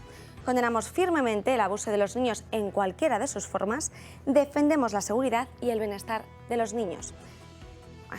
Esta campaña ha sido creada bajo la dirección creativa de Dema y justo ha vuelto a traer a colación otra de las campañas que ha sido también polémica. Recordar cómo Kim Kardashian acudió a la gala de los Met, recibir la gala de los Met del año pasado, entera de negro. Entonces, aquí lo que la firma hizo fue justificarlo, diciendo que, era un conjunto que además también los usuarios habían relacionado con el bondaje y el sadomasoquismo, y decían que lo que habían hecho era estaba inspirado ese look en la guerra de Abjasia, que recordemos que se independizó, que finalmente en 1992 se declaró independiente de Rusia, pero claro, ahora los motivos que tiene para esta ocasión no son ninguno. O sea, es decir, han tenido que eliminarlo porque ¿cómo va a tener algún tipo de relación los niños con el sadomasoquismo? Y es más, en otro de los peluches no aparece solo vestidos con ese bondaje de traje, sino aparece también incluso con una camisa de mallas, como si fuera totalmente, no sé, con un estilo un poco grunge o un poco, no sé, como muy sórdido, con niños pequeños. Estamos continuamente viendo Usando a niños pequeños que, como bien apuntabas, para un contenido de adultos. O sea, son regalos de Navidad, que iban a hacer la campaña de Navidad para personas mayores. Les ha salido genial. Es decir, en impacto de marketing les ha salido genial. Lo que es aberrante ver como una marca de orden mundial como Balenciaga hace semejante atrocidad, blanqueando además una cosa que es un delito y que es terrorífica. Es decir, cualquier menor que ha sufrido abusos o que sufre cualquier tipo de acción de este estilo es que queda traumatizado de por vida. Entonces, esta limpieza de algún modo me parece grotesca. A ver, yo creo que se han equivocado. Por suerte los niños ni están vestidos de bondaje, ni están vestidos de sadomaso, ni nada. Han puesto en mitad la foto como un objeto más. Cogiendo a los peluches. Sí, pero los peluches, aparte de que son para niños y para mayores, si tú vas a un concierto de Luis Miguel, señoras de mucha edad le regalan peluches de un tamaño gigante que cuestan un dineral al cantante. Sí, pero no vestidos de esa forma. ¿Qué marca utiliza niños para vender productos de adultos? Es lo que decíamos, ¿no? Podrían haber puesto mascotas también. Si es que el problema mejor. No, pero sí la banalización, si es que además ahora las mascotas se les tratan como niños, incluso les tratan mejor y les protegen penalmente más que a los maridos. O sea que si en este momento ya, ¿qué quieres que te diga? Vale, pues la metido la pata, la quitan y fuera y ya está, y eso le perjudicará en sus ventas. Hay que tener más cuidado y mayor sensibilidad, no todo vale en la creatividad. Por cierto, una cosa, mensaje para Irene Montero, hoy somos mayoría en mesa de mujeres y esto hay que ponerlo de manifiesto. Que le veo hemos roto la cuota. Pobre, muy solito, pero yo me siento muy bien, Yo me siento muy bien, no tengo ningún problema, en absoluto. Esos peluches son bolsos que utilizó en la pasarela este año, pero que todavía no los ha puesto a la venta. Y de hecho esta campaña la promocionó y no llegó a ponerla a la venta. Es una campaña para invierno, para esta primavera del año 2023 Esos peluches son bolsos, por lo tanto, ni son para niños, cuestan un dineral. Y lo que pasa es que no los va a comprar ni su padre. Hay muchos usuarios que a mí me ha gustado que han puntualizado lo siguiente, es decir, aquí hay directivos, hay padres, hay responsables del set, o sea, es decir, hay muchísima gente que le ha parecido fenomenal y estupendo esta idea. ¿Y no creéis que esta campaña... Pues que lo hagan con sus niños. Precisamente... Sí, por eso, pero que igual son los hijos del directivo el que sale en la foto. ¿Y no creéis que esta campaña precisamente se ha hecho para eso? Para que tuviera que retirarse inmediatamente, pero por lo menos como indicaba Elisa. Bueno, Balenciaga juega mucho al despiste, porque no es la primera vez, Ana, no sé si lo vas a contar, que en las redes sociales ha borrado su contenido y lo ha vuelto a publicar. Están las imágenes que las tenemos en pantalla en Instagram, de hecho ha eliminado todas las cuentas que tenía, o sea, todas las fotos, lo ha quitado. Y de hecho en Twitter tampoco está. Lo hizo ya con la guerra de Ucrania y lo ha vuelto a hacer precisamente ahora. Sí, pero porque luego se experimenta un pico en las ventas, por desgracia, porque hay gente que este morbo, por desgracia, le gusta, y entonces son estrategias, pero que, como digo, cuando rebasas derechos fundamentales, cuando estás hablando de menores, cuando estás hablando de humanitos pequeños, que deberían ser nuestra máxima defensa, ahora sacan un comunicado, pero un comunicado no sirve de nada cuando tú ya has hecho la cosa grotesca, ¿no? Entonces, en fin, claro, las imágenes digo, quedan Elisa, ahí. Que lo mismo estaría pensado, ¿no? Yo creo que no. En marketing, perdonadme, pero sí, vamos, esto es una técnica que se utiliza muchísimo, ¿no? El crear un impacto de algo que a lo mejor sabes que puede incluso rozar lo legal, como era este caso, porque claro, depende de cada país, pero bueno, Balenciaga tiene un público mundial y en algunos países pues hasta puede ser medio legal hacer este tipo de anuncios. En otros, gracias a Dios, no. Pero a lo mejor es que lo han hecho aposta. Luego la sentencia en la página 11 que dicen que se les ha colado, que han sido los del SET los que han puesto esa página ahí, veremos a ver luego si lo denuncian, si no lo denuncian y en qué queda, porque al final estamos hablando de que la Corte Suprema decía que la pornografía virtual infantil sí que valía porque no era ni obscena ni real. Lo denunciará, no les queda más remedio y se sabe todo. Yo creo que la publicidad en estos momentos, para conseguir impactos, precisamente por la saturación de comunicación que hay, se llega a unos límites y a unos bordes que hay veces que no lo ves y que se les pasa. Luego además está todo deslocalizado. La campaña la habrán hecho una agencia americana con un creativo en Londres, el otro en Japón, y la madre que los parió, un lío. Y el bolso, un no, entonces... Y el bolso era de antes porque ya había pasado una pasarela. Sí, pero fíjate, acuérdate de United Colors of Benetton. Hay firmas que van en el borde constantemente y que tienen que quitar y tienen que poner. El comunicado de la compañía, en cambio, sí les compromete. Es decir, la campaña puede tener su error, un departamento decir que sí, otro luego decir que no, corporativo decir que no, que es una barbaridad a lo que ha hecho marketing, pero en el momento que tú sacas un comunicado en el que te comprometes a tomar todas esas medidas, ahora es cuando hay que hacer el seguimiento, a ver cómo se han tomado y que hagan pública el paso a paso de cada medida. Ahí es donde se verá si era una campaña de marketing o es realmente un error administrativo. Quedará a verlo. Lo estará siguiendo. Síguelos. Estará siguiendo Ana Agulló al detalle. Muchísimas gracias por estar aquí con estas crónicas de Manicomio. Vamos a seguir, como les decía, ahora escuchamos la opinión de Román sobre la cuestión de Irene Montero, pero vamos a ver cuáles fueron las principales reacciones que se produjeron en las redes sociales. Reacción en cascada, sobre todo por parte del Gobierno. Pedro Sánchez: estamos juntos contra la violencia machista. Negarla es una forma de ejercerla. Subir la tribuna del Congreso es cruzar una línea intolerable. Si leemos adelante con convicción y determinación. Todo mi apoyo, Irene Montero. También Yolanda Díaz, que había estado bastante callada en los últimos días con la ley del solo sí es sí. Decía que desde la tribuna se ha escuchado clamar al machismo como parte central del discurso fascista contra un hombre, y en esos términos no habría ocurrido. Esta de Carmen Calvo, disculpen.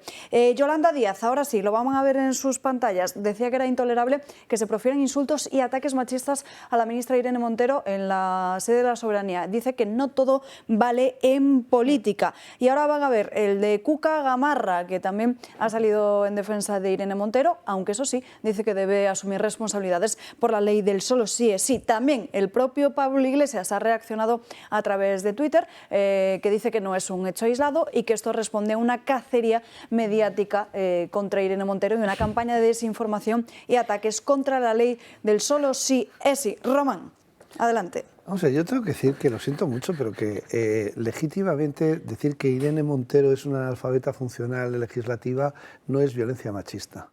Es una certeza, porque lo que acaba de hacer es favorecer a los violadores. Utilizan todos los medios del Estado en favor de cubrir sus vergüenzas. Acaban de manchar el 10º de la lotería del 26 de noviembre, que se vende esta semana con el hashtag solo sí es sí. La Lotería Nacional, pero también la 11 se ha apuntado. Sí, no, pero bueno, pues bien. Pues, vamos a ver. Es verdad que es una metáfora de que al que le ha tocado el gordo de la lotería es al violador. Gracias a... O sea, han hecho un homenaje, ya que a todos los violadores y agresores sexuales les ha tocado el gordo de la ley, porque es que les rebajan la condena, pues han sacado un billete de lotería. Entonces, esto no es machismo ni fascismo.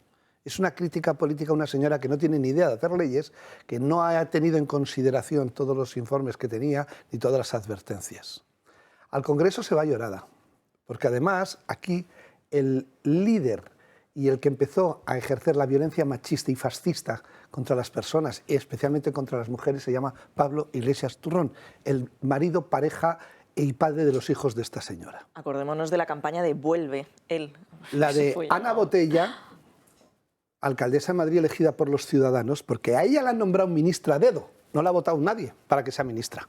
Ana Botella fue elegida alcaldesa por los ciudadanos de Madrid, en elección. Con lo cual, el respeto a la democracia que hizo este señor diciendo que el único mérito que tenía era ser señora de y descalificarla de la manera que lo hizo, con unos estudios y con un currículum, es absolutamente machismo fascista, intolerable.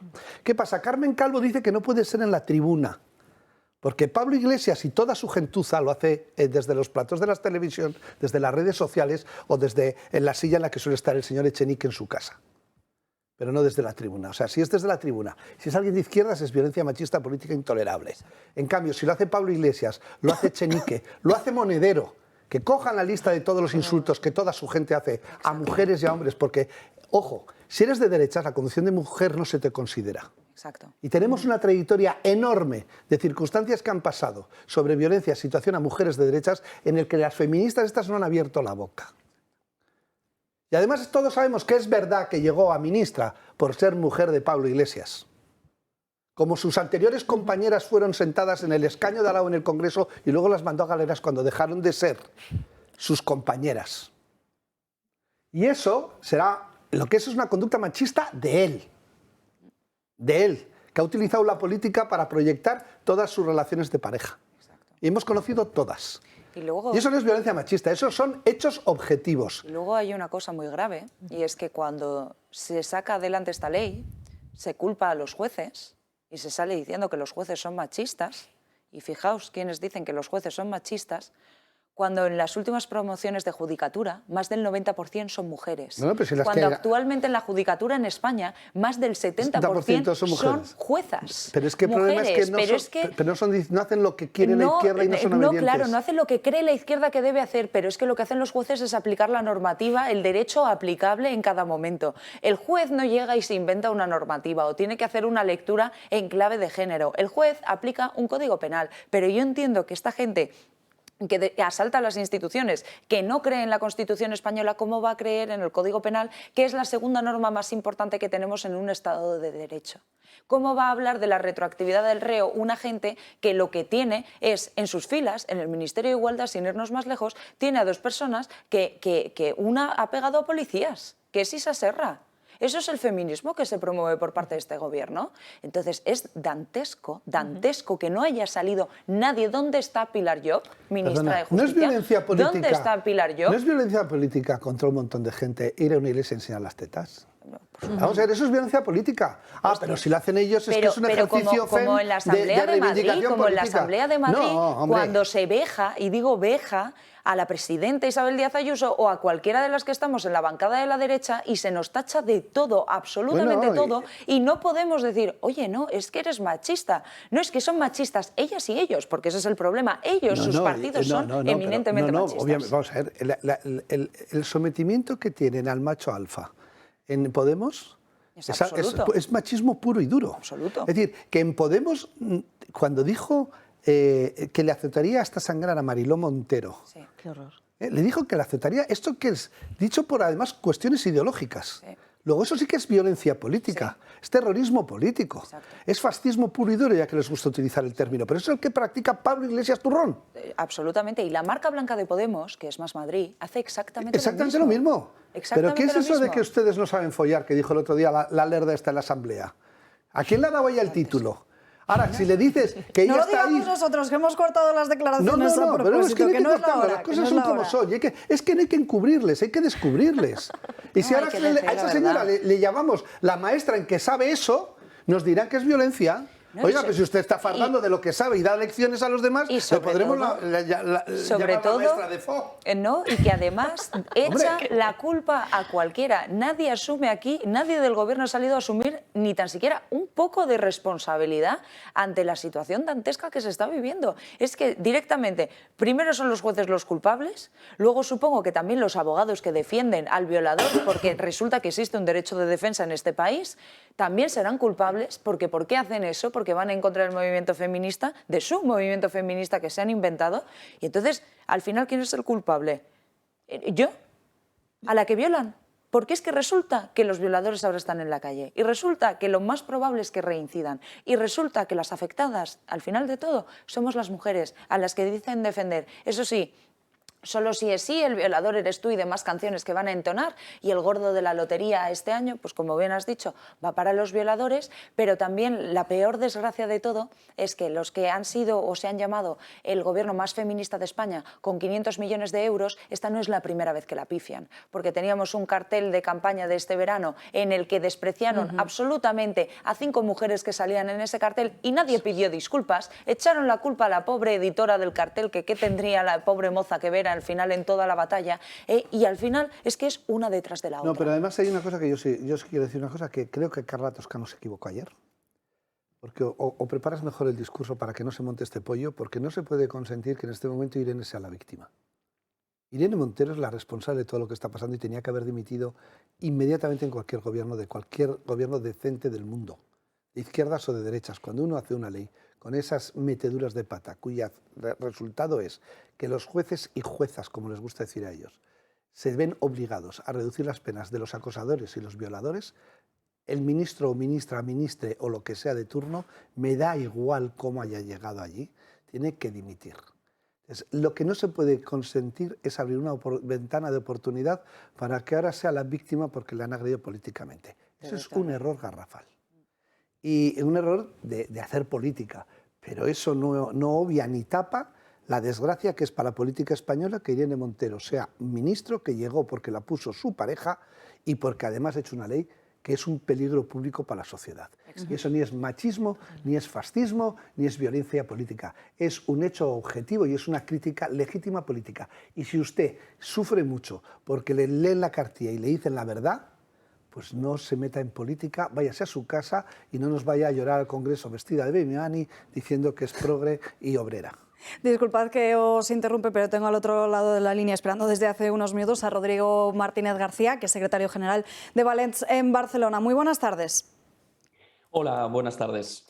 Bueno, esta mañana, gracias a Valens, en las últimas horas hemos conocido cómo el 80% de los detenidos de este año hasta el mes de junio en Barcelona son extranjeros. ¿Por qué parece que el consistorio de Ada Colau está ocultando estas cifras que les ha dado la Guardia Urbana?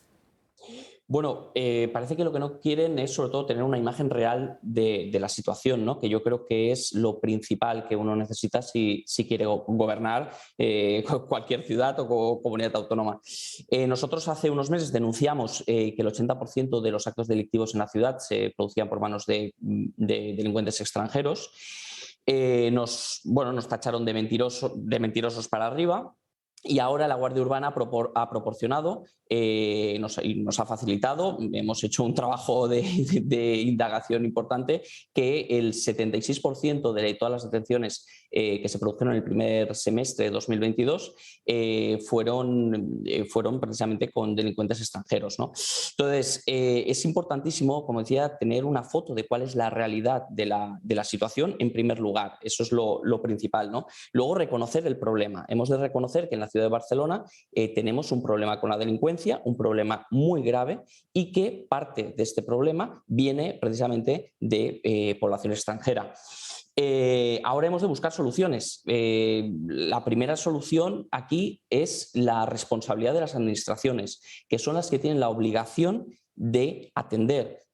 Primero, atender a las personas extranjeras en situación de vulnerabilidad y segundo, atender las necesidades de seguridad de la ciudad. Ahora mismo la Generalitat de Cataluña es el máximo responsable precisamente en hacerse cargo de esta integración, o como es el caso de los menores extranjeros no acompañados, donde también tiene la responsabilidad y la obligación de la tutela de estas personas. Y la realidad es que nosotros vamos a presentar medidas precisamente para que las administraciones se hagan responsables de sus obligaciones, y lo que nos dicen es que no hay ningún problema. Lo que nos dicen es, básicamente, lo que hacen es obviar la realidad, ¿no? La realidad es que en Cataluña tenemos unos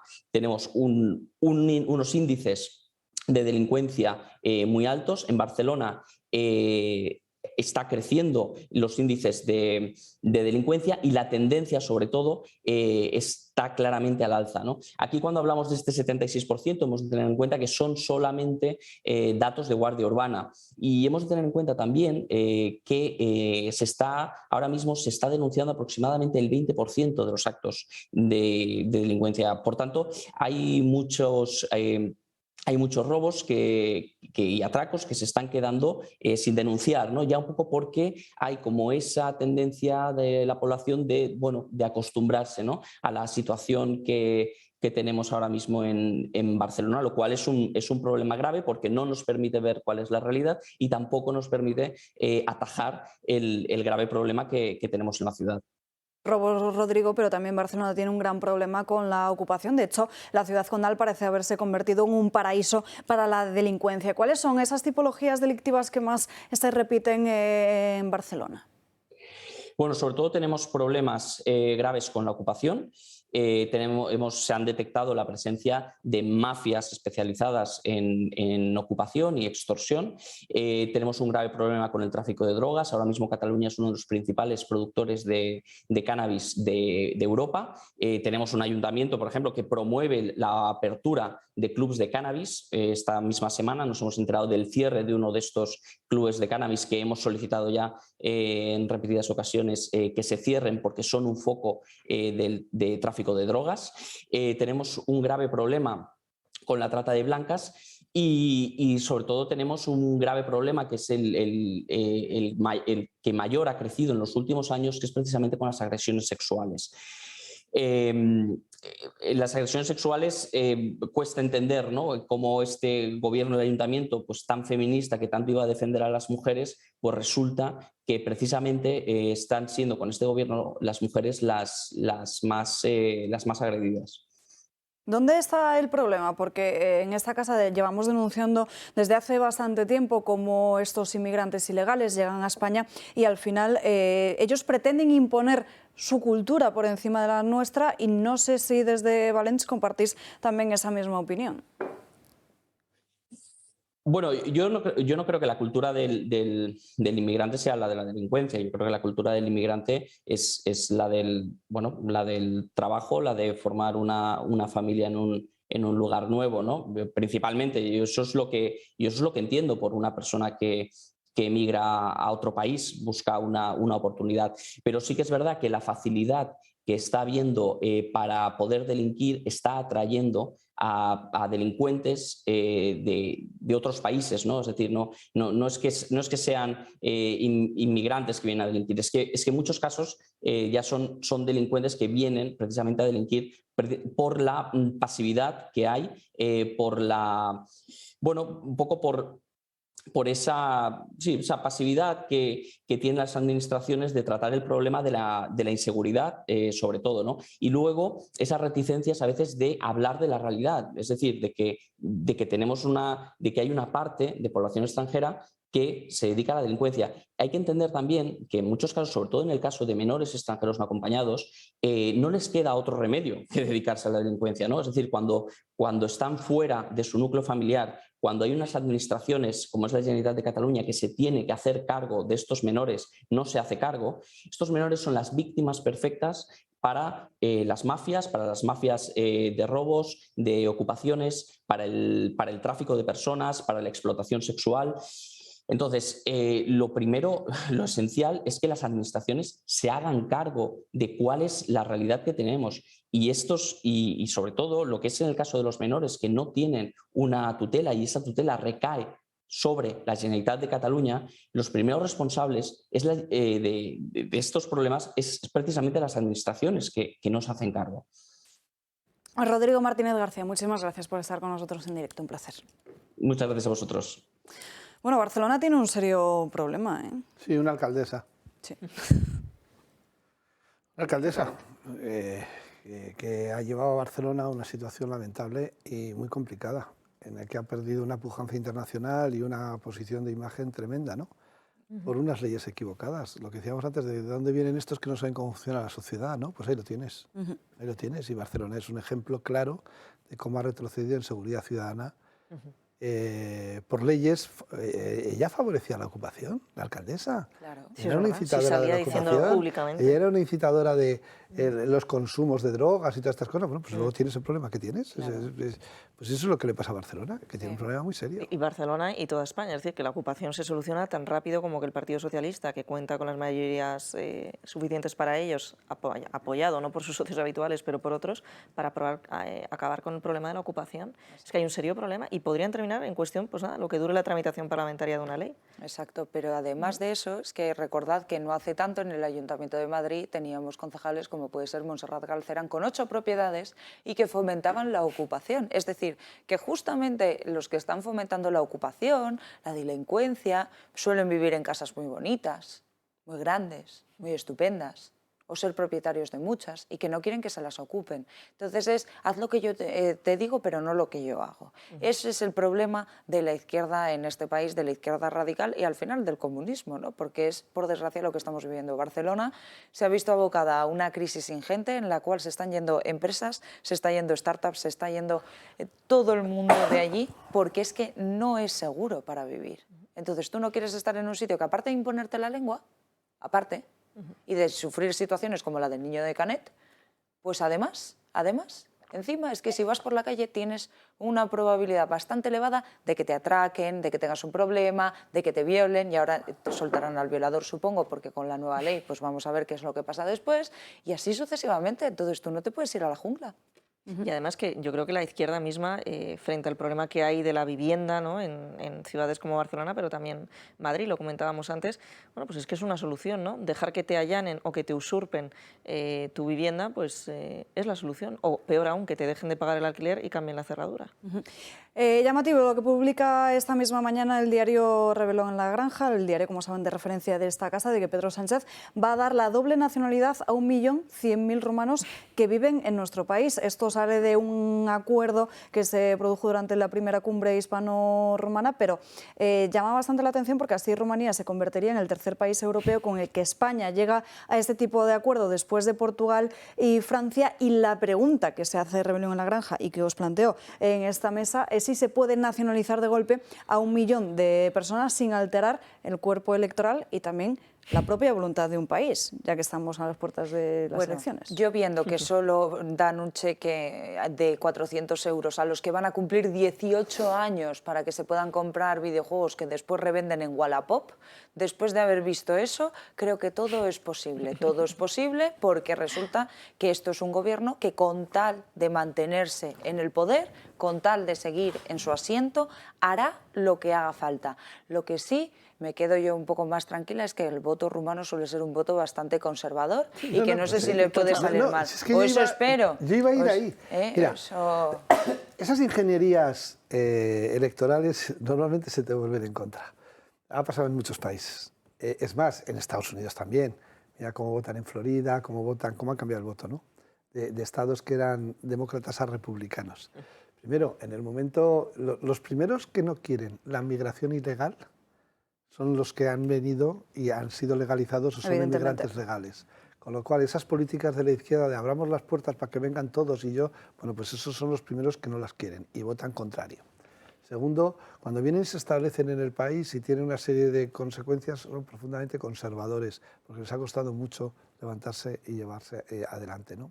Lo de los jóvenes, que les está saliendo fatal. Si miras en un montón de elecciones el voto de la población joven de 18 a 20 años, en muchos sitios la opción que han escogido es Vox.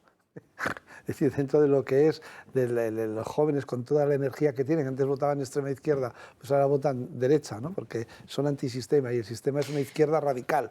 Entonces, como decíamos antes, ¿de dónde vienen estos señores que no saben cómo funciona la sociedad, ¿no? Estas marcianadas.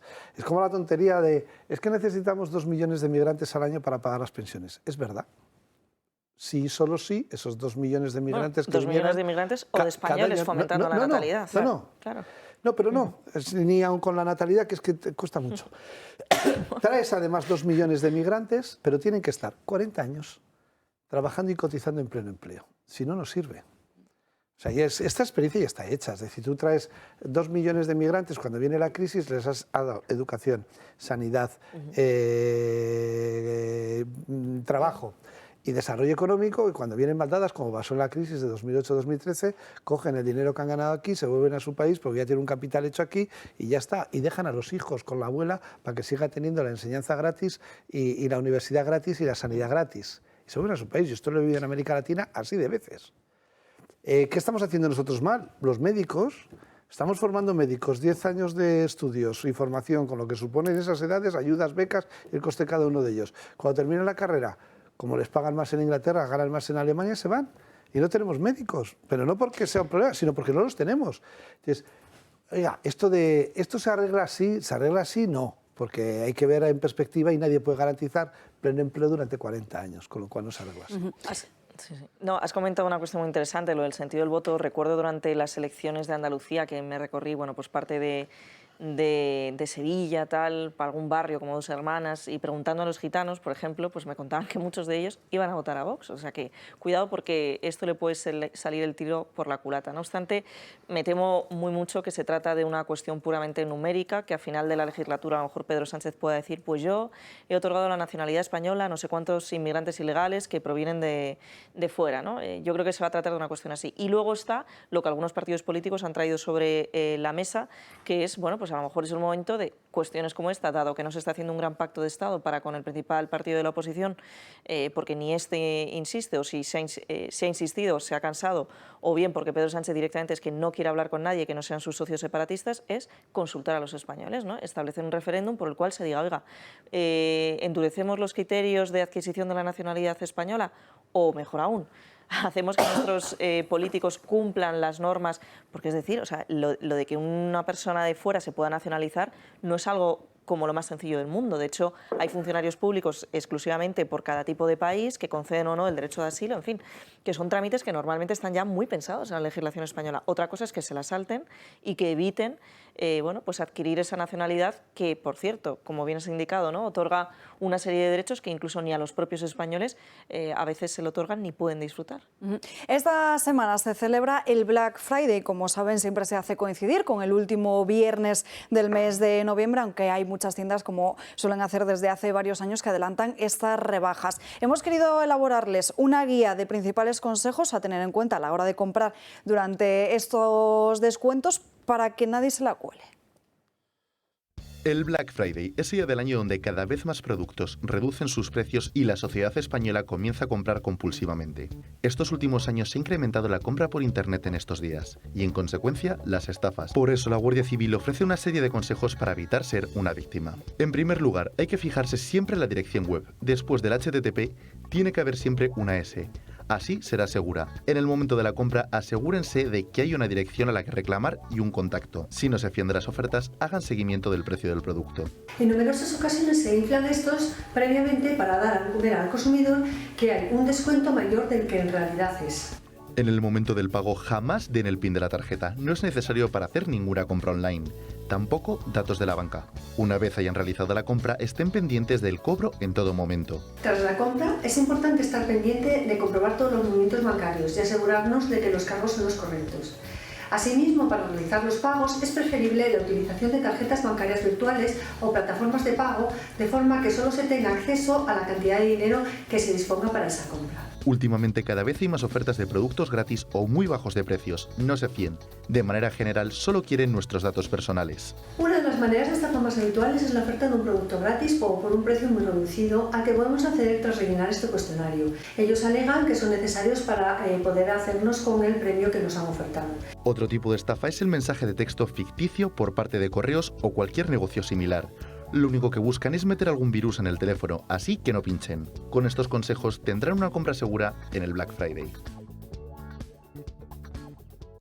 Pues ya saben, apunten esos consejos. Saludamos ahora a nuestra mesa a Agustín Laje. Muy buenas tardes, Agustín. Muy buenas tardes, gracias por la invitación. El placer es nuestro. Bueno, nos presentas tu libro, La batalla cultural, donde mencionas cómo esa cultura ha dejado de estar en un segundo plano. Ahora estamos viendo cómo esos valores, esas ideas cobran todavía más importancia, ¿no? Bueno, en el siglo XX estaba la sensación de que lo político era un reflejo de lo económico. De hecho, aquella frase célebre en Estados Unidos es la economía estúpido, ¿no?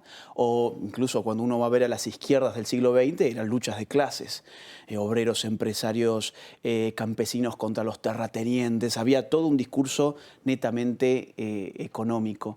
En los últimos tiempos eso ha dejado de ser así. De hecho, las izquierdas parece que se han olvidado de la lucha de clases y a lo que se dedican es a luchas de género, luchas por los asuntos de los animales, luchas por el medio ambiente, luchas por determinadas etnias, que obviamente las escogen a dedo, luchas por determinados sexos que también escogen a dedo. Entonces, hay una pluralización de los ejes políticos.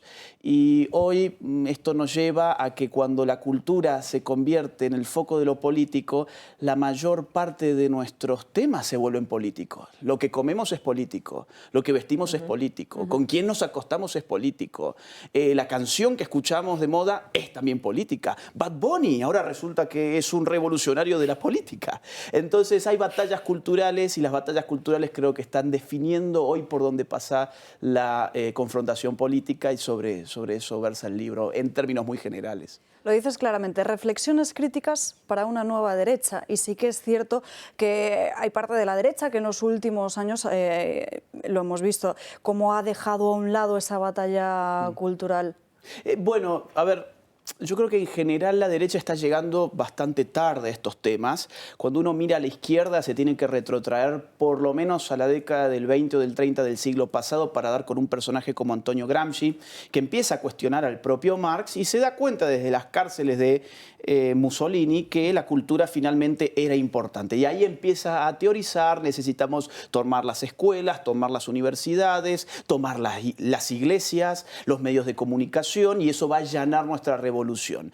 Después de Gramsci seguirá la escuela de Frankfurt, después vendrán los franceses, Foucault, Derrida, Deleuze, muchos otros. La derecha, mientras tanto, ¿qué es lo que producía? Economistas. La ecuación económica era salvadora para la derecha. Eso yo creo que no corre más y los ejemplos los tenemos a la vuelta de la esquina. Miren ustedes las elecciones de Estados Unidos. Se esperaba una ola roja. O sea, ola roja en el sentido republicano, sí, no comunista, ¿bien? Se esperaba que iban a arrasar. ¿Por qué los republicanos esperaban eso? Porque la economía está peor que nunca, ¿bien? La inflación que esta gente tiene, que no está acostumbrada además a la inflación, el precio de la gasolina, lo que está haciendo Joe Biden es espantoso y los republicanos descansaron en eso. Bueno, la ola roja no vino. Y esa es la realidad. O míralo al revés, mira Brasil. Brasil, el gobierno de Bolsonaro ha sido económicamente impecable. Mientras el mundo sufre inflación, ellos tienen deflación. Brasil este año va a crecer más que China. Nunca había pasado hasta 40 años para atrás en la historia. Los niveles de empleo de Brasil ya han vuelto a los índices pre-COVID-19. Es decir, económicamente no se le puede reprochar nada, pero bueno, al final del día gana Lula. Gana Lula. Entonces, la economía no está explicando ni siquiera la materia electoral. Y la derecha está empezando a darse cuenta de eso, pero todavía falta. Así como la izquierda giró hacia lo que se llama hoy en día nueva izquierda cuando uno piensa en esos asuntos culturales, la derecha todavía está recién empezando a querer dar ese paso. Y este libro trata de acelerar ese paso. Y para acelerar ese paso, ¿en qué ideas deben fijarse? Primero que nada, asumir que la gente allí afuera sigue hablando de izquierdas y de derechas. Porque es muy típico que una persona de derechas niegue ser de derechas y diga, no, mire, yo no soy ni de una cosa ni de otra porque derechas e izquierdas son términos caducos. Esto ya no corre más. Yo soy una persona del día de hoy y hoy hay muchas ideas dispersas que no las podemos aterrizar como izquierda-derecha. Mentira. Si yo, que soy argentino, me subo un taxi y le pido al conductor, oiga, yo no entiendo nada de la política de aquí, ¿me puede explicar, por favor, cómo se distribuyen los partidos ideológicamente? Yo les aseguro que me va a explicar con izquierdas y con derechas. ¿Quién está a la izquierda, quién a la derecha, quién es centro-izquierda, quién es centro-derecha? No me va a ver, no, porque este es más liberal económico y este es más conservador no sé qué. Entonces la gente allí afuera sigue hablando así. La derecha Al contrario de la izquierda, pues la izquierda se asume como tal cosa, la derecha le tiene como miedo a esa etiqueta. Y eso es un grave error político. ¿Por qué? Porque le dejas a tu enemigo la definición de lo que vos sos. Ahora, ¿qué es la derecha? Bueno, la derecha hoy puede ser muchas cosas. Yo entiendo que una nueva derecha podría estar conformada por una articulación entre sectores más liberales clásicos o libertarios, sectores más conservadores y sectores más, digamos, hoy soberanistas, patrióticos también es una forma de exponerlo, ¿no? Entonces, eso en lo que es el continente americano está generando nuevos partidos, nuevas fuerzas políticas que empiezan a crecer casi que en cuestión de meses con ese tipo de alianzas.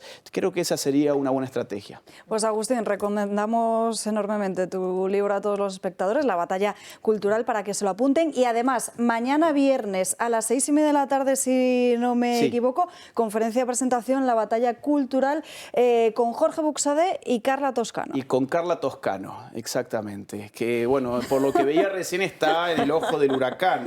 Sí. Por si no se enteraron, sumo algo por si... Sí. Irene Montero estuvo hace poco en Argentina. Y eso que acá se dijo, que fue un descuido lo que dijo de los niños y las relaciones sexuales, fue algo que en verdad no quiso decir. Incluso le escuché por ahí a un cura o a un obispo, no, ¿cómo la vamos a acusar? Quizás ella quiso decir otra cosa. Bueno, ella no ha rectificado ni ha dicho nada. No ha rectificado nada, pero sí ha ratificado, porque ha dicho lo mismo en Argentina. Vino a Argentina a decirnos exactamente lo mismo, que los niños tenían derecho a tener relaciones sexuales con quienes ellos quisieran.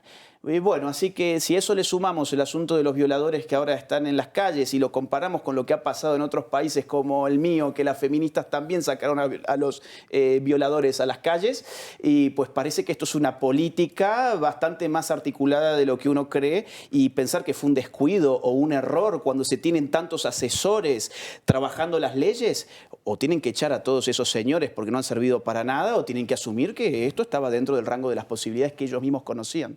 Totalmente de acuerdo, Agustín. Un placer haber contado contigo y haber podido charlar un rato. Esperamos volver a verte pronto. Nos vamos a ir a una breve pausa de publicidad. Antes les recuerdo que este domingo manifestación de Vox, que además les estaremos contando aquí en directo desde esta casa. Hoy, 1 de octubre de 2024, Cataluña ya es independiente. ¡Viva la República! ¡Viva!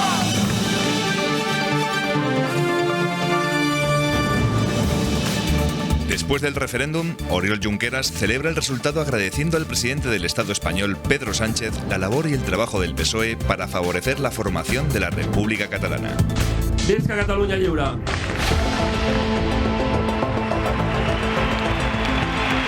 Bildu está de celebración. Arnaldo Otegi se convierte en el nuevo lehendakari. Poder vasco, aurrera, independentzia lortu arte! Esta semana, Griñán vuelve a ser candidato en Andalucía.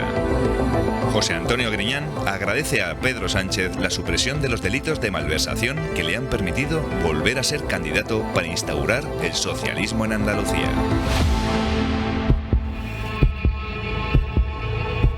El presidente del Estado español es aplaudido en la ONU por imponer el pasaporte climático en España. Me parece fundamental. Acabando con la industria del automóvil en el país y limitando los desplazamientos de los vehículos de la clase trabajadora.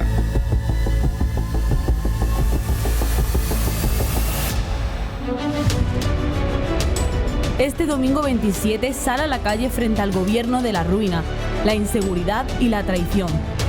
Sánchez, vete ya.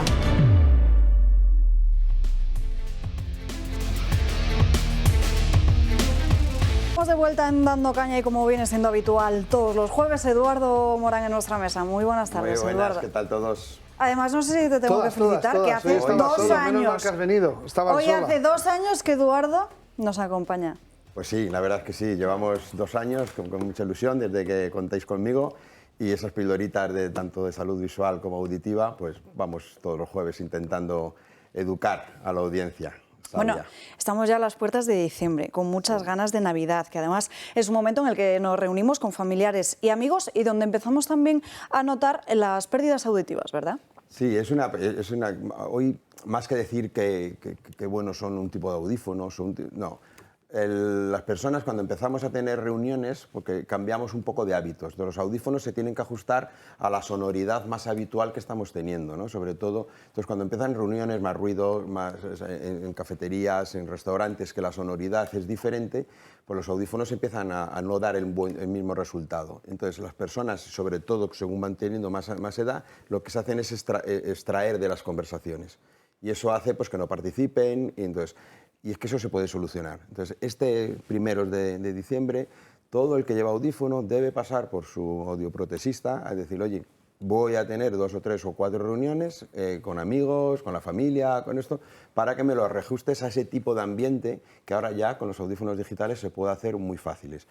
Ya hay audífonos que no solo tienen uno general, pero si dices que yo voy a conciertos y lo que quiero es que tenga esa sonoridad, esa fidelidad que se tiene cuando hay conciertos. Pues simplemente hay como varios canales, como si fuera el canal de la televisión, en el que yo lo cambio y digo, cuando estoy en una reunión me lo pongo a una sonoridad y simplemente es un toque, o sea, no es que hay que hacer nada especial, pero tiene que programarse y tiene que ajustarse de eso. Entonces, de verdad, creo que es ahora porque al final siempre da problemas, hay que hacer una limpieza bien de los filtros, de saber que las pilas van a estar funcionando o los cargadores, para que cuando sea el evento no tengamos el problema de que ahí va, no me funciona hoy, o tengo tal problema, o no estoy entendiéndote. Claro, es lo que quería precisamente preguntarte. ¿Qué tipo de problemas pueden tener esas personas que no adaptan el audífono a este tipo de eventos? ¿Cuáles son esas dificultades? Claro, al final es que el audífono lo que hace es captar toda la sonoridad que hay en un ambiente, intentar priorizar, o sea, los audífonos tienen direccionalidad, o sea, si yo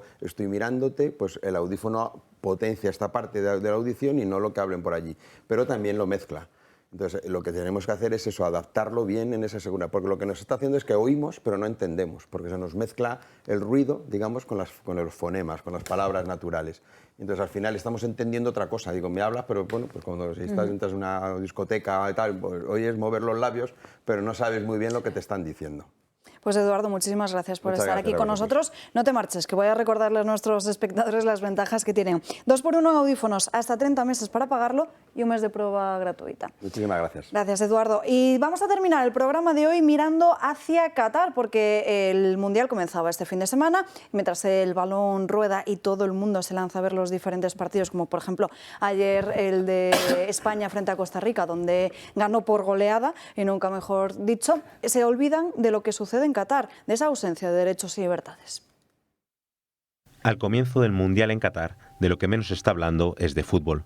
Tras los distintos ataques contra los derechos humanos por parte del país asiático, mucha gente piensa que no debería ser sede del mayor evento futbolístico. Como confirmó The Guardian, más de 6.500 obreros han perdido la vida construyendo los estadios. Se atenta contra los derechos de la mujer y se ataca a los homosexuales. No a todo el mundo le gusta el fútbol, pero incluso la gente que no está siguiendo el Mundial sabe que no está bien que se juegue en Qatar. A ver, el fútbol no me gusta, y que es un país que no cumple los requisitos de derechos humanos, pues ¿qué más quiere que le diga? Con eso le digo todo. No estoy de acuerdo. Hombre, no hago mucho seguimiento del fútbol, pero me parece que es darle publicidad a un país que no ampara mucho la democracia y no me parece bien. Cada día se están viviendo imágenes lamentables sobre cómo los cataríes están controlando todo con la máxima rigidez. Como por ejemplo lo que le pasa a este periodista brasileño. Confunden su bandera de Pernambuco con la bandera LGTBI y se le echan encima. El problema no nace ahora. Los que eligieron como sede a Qatar ya sabían cómo era la política del país y que no iba a haber espacio para los derechos humanos. Lo único que pasa es que esto se debería de haber previsto hace 10 años, que es cuando se contrató, y no ahora, ¿no? Es lo que yo pienso, ¿no? Que en su día no se debió de hacer. Sabemos que lo que hay detrás son sobre todo intereses económicos para los políticos y dirigentes. Lo que demuestra es que el dinero puede con todo, vamos, es mi opinión, que el dinero puede todo ahora y antes de Qatar. Que me parece un rollo económico totalmente, vamos, que se ha comprado con dinero, así de claro. Un dinero que vale más que las personas. Poderoso caballero es don dinero. Y atención al gasto que a la cantidad que está desembolsando Radio y Televisión Española para que sus periodistas puedan cubrir todos los eventos futbolísticos que hay ahora por delante. Jorge Prieto. Así el Salva Radio Televisión Española se ha hecho con los derechos para retransmitir el Mundial en toda España, quitándole el puesto así a cadenas privadas como Mediaset o A3 Media. Estiman que el gasto ha sido en torno a unos 35 millones de euros y los trabajadores que han ido han sido en torno a los 70. Y estos gastos de los trabajadores no han sido del todo baratos, 12.500 euros por persona en gastos. Ningún país en Europa ha hecho algo similar, que una cadena pública retransmita el Mundial en su país. Pero España, como no, ha sido el elegido. Gracias, Jorge. Bueno, 12.500 euros por cada periodista que está en Qatar. Es que Qatar está muy caro. Aunque Hombre, la cerveza a $14. Bueno, pero no los estadios, que eso es lo más bochornoso de todo, que encima me dio un patrocinio a Budweiser como cerveza oficial y patrocinador principal de FIFA. Salen todos los fotocall, está en todas partes, pero no se puede vender en los estadios. Dicen que van a regalar al país ganador todos los barriles y contenedores que se iban a vender en Qatar, porque parece que Qatar ha pagado la cerveza que se iba a vender, pero aquí no se vende. Y lo mejor de todo es que se comercializan las fundas con forma de Coca-Cola, que se ponen las latas de cerveza para tapar la lata, y van con las latas de cerveza dentro de una funda que pone Coca-Cola. Es un fariseísmo puro y duro el que está pasando. Pero bueno, este es el espectáculo en el que vivimos. Es un mundo que es tremendo. Lo que no tenía que haber sido nunca es la adjudicación a Qatar de un mundial. Sí, claro. Es que esto precisamente liga muy bien con lo que decía antes Elisa, la violencia. Claro, si es contra una mujer de derechas, sí vale. Es decir, en Qatar ya no nos preocupamos de los derechos de las mujeres ni tampoco de los LGTBI. Ni en Afganistán, ni en Irán. Es decir, el problema de este gobierno ahora sanchista absoluto es que el 8 de marzo van a salir detrás todas de una pancarta morada, pero resulta que los crímenes que se están cometiendo en Afganistán, en Irán, que están matando a mujeres, pero apedreadas, de eso no van a hablar. Y de lo que pasa en Qatar tampoco, válgase, ni lo que pasa en Marruecos tampoco, porque eso depende de cómo se tercie la conjetura. También es cierto que Qatar para conseguir también había presentado su candidatura y creo que... Hombre, la FIFA se llevó 700 millones de euros de Qatar. El próximo Mundial de Fútbol es en Estados Unidos. A golpe de billete. Bueno, pero cuando tú te presentas, España también se va a presentar con Portugal y quieren hacer una candidatura. Ha sido Qatar. Lo que yo sí quiero verle es al presidente, que como siga jugando España así, seguro que va allí a aprovecharse del... Es que ese es el problema de la izquierda. Los que son tan LGTB, quiero que vaya vestido, quiero como presidente, y hacer lo que tiene que hacer, que es el discurso que nos impone en España, llevarlo por el mundo.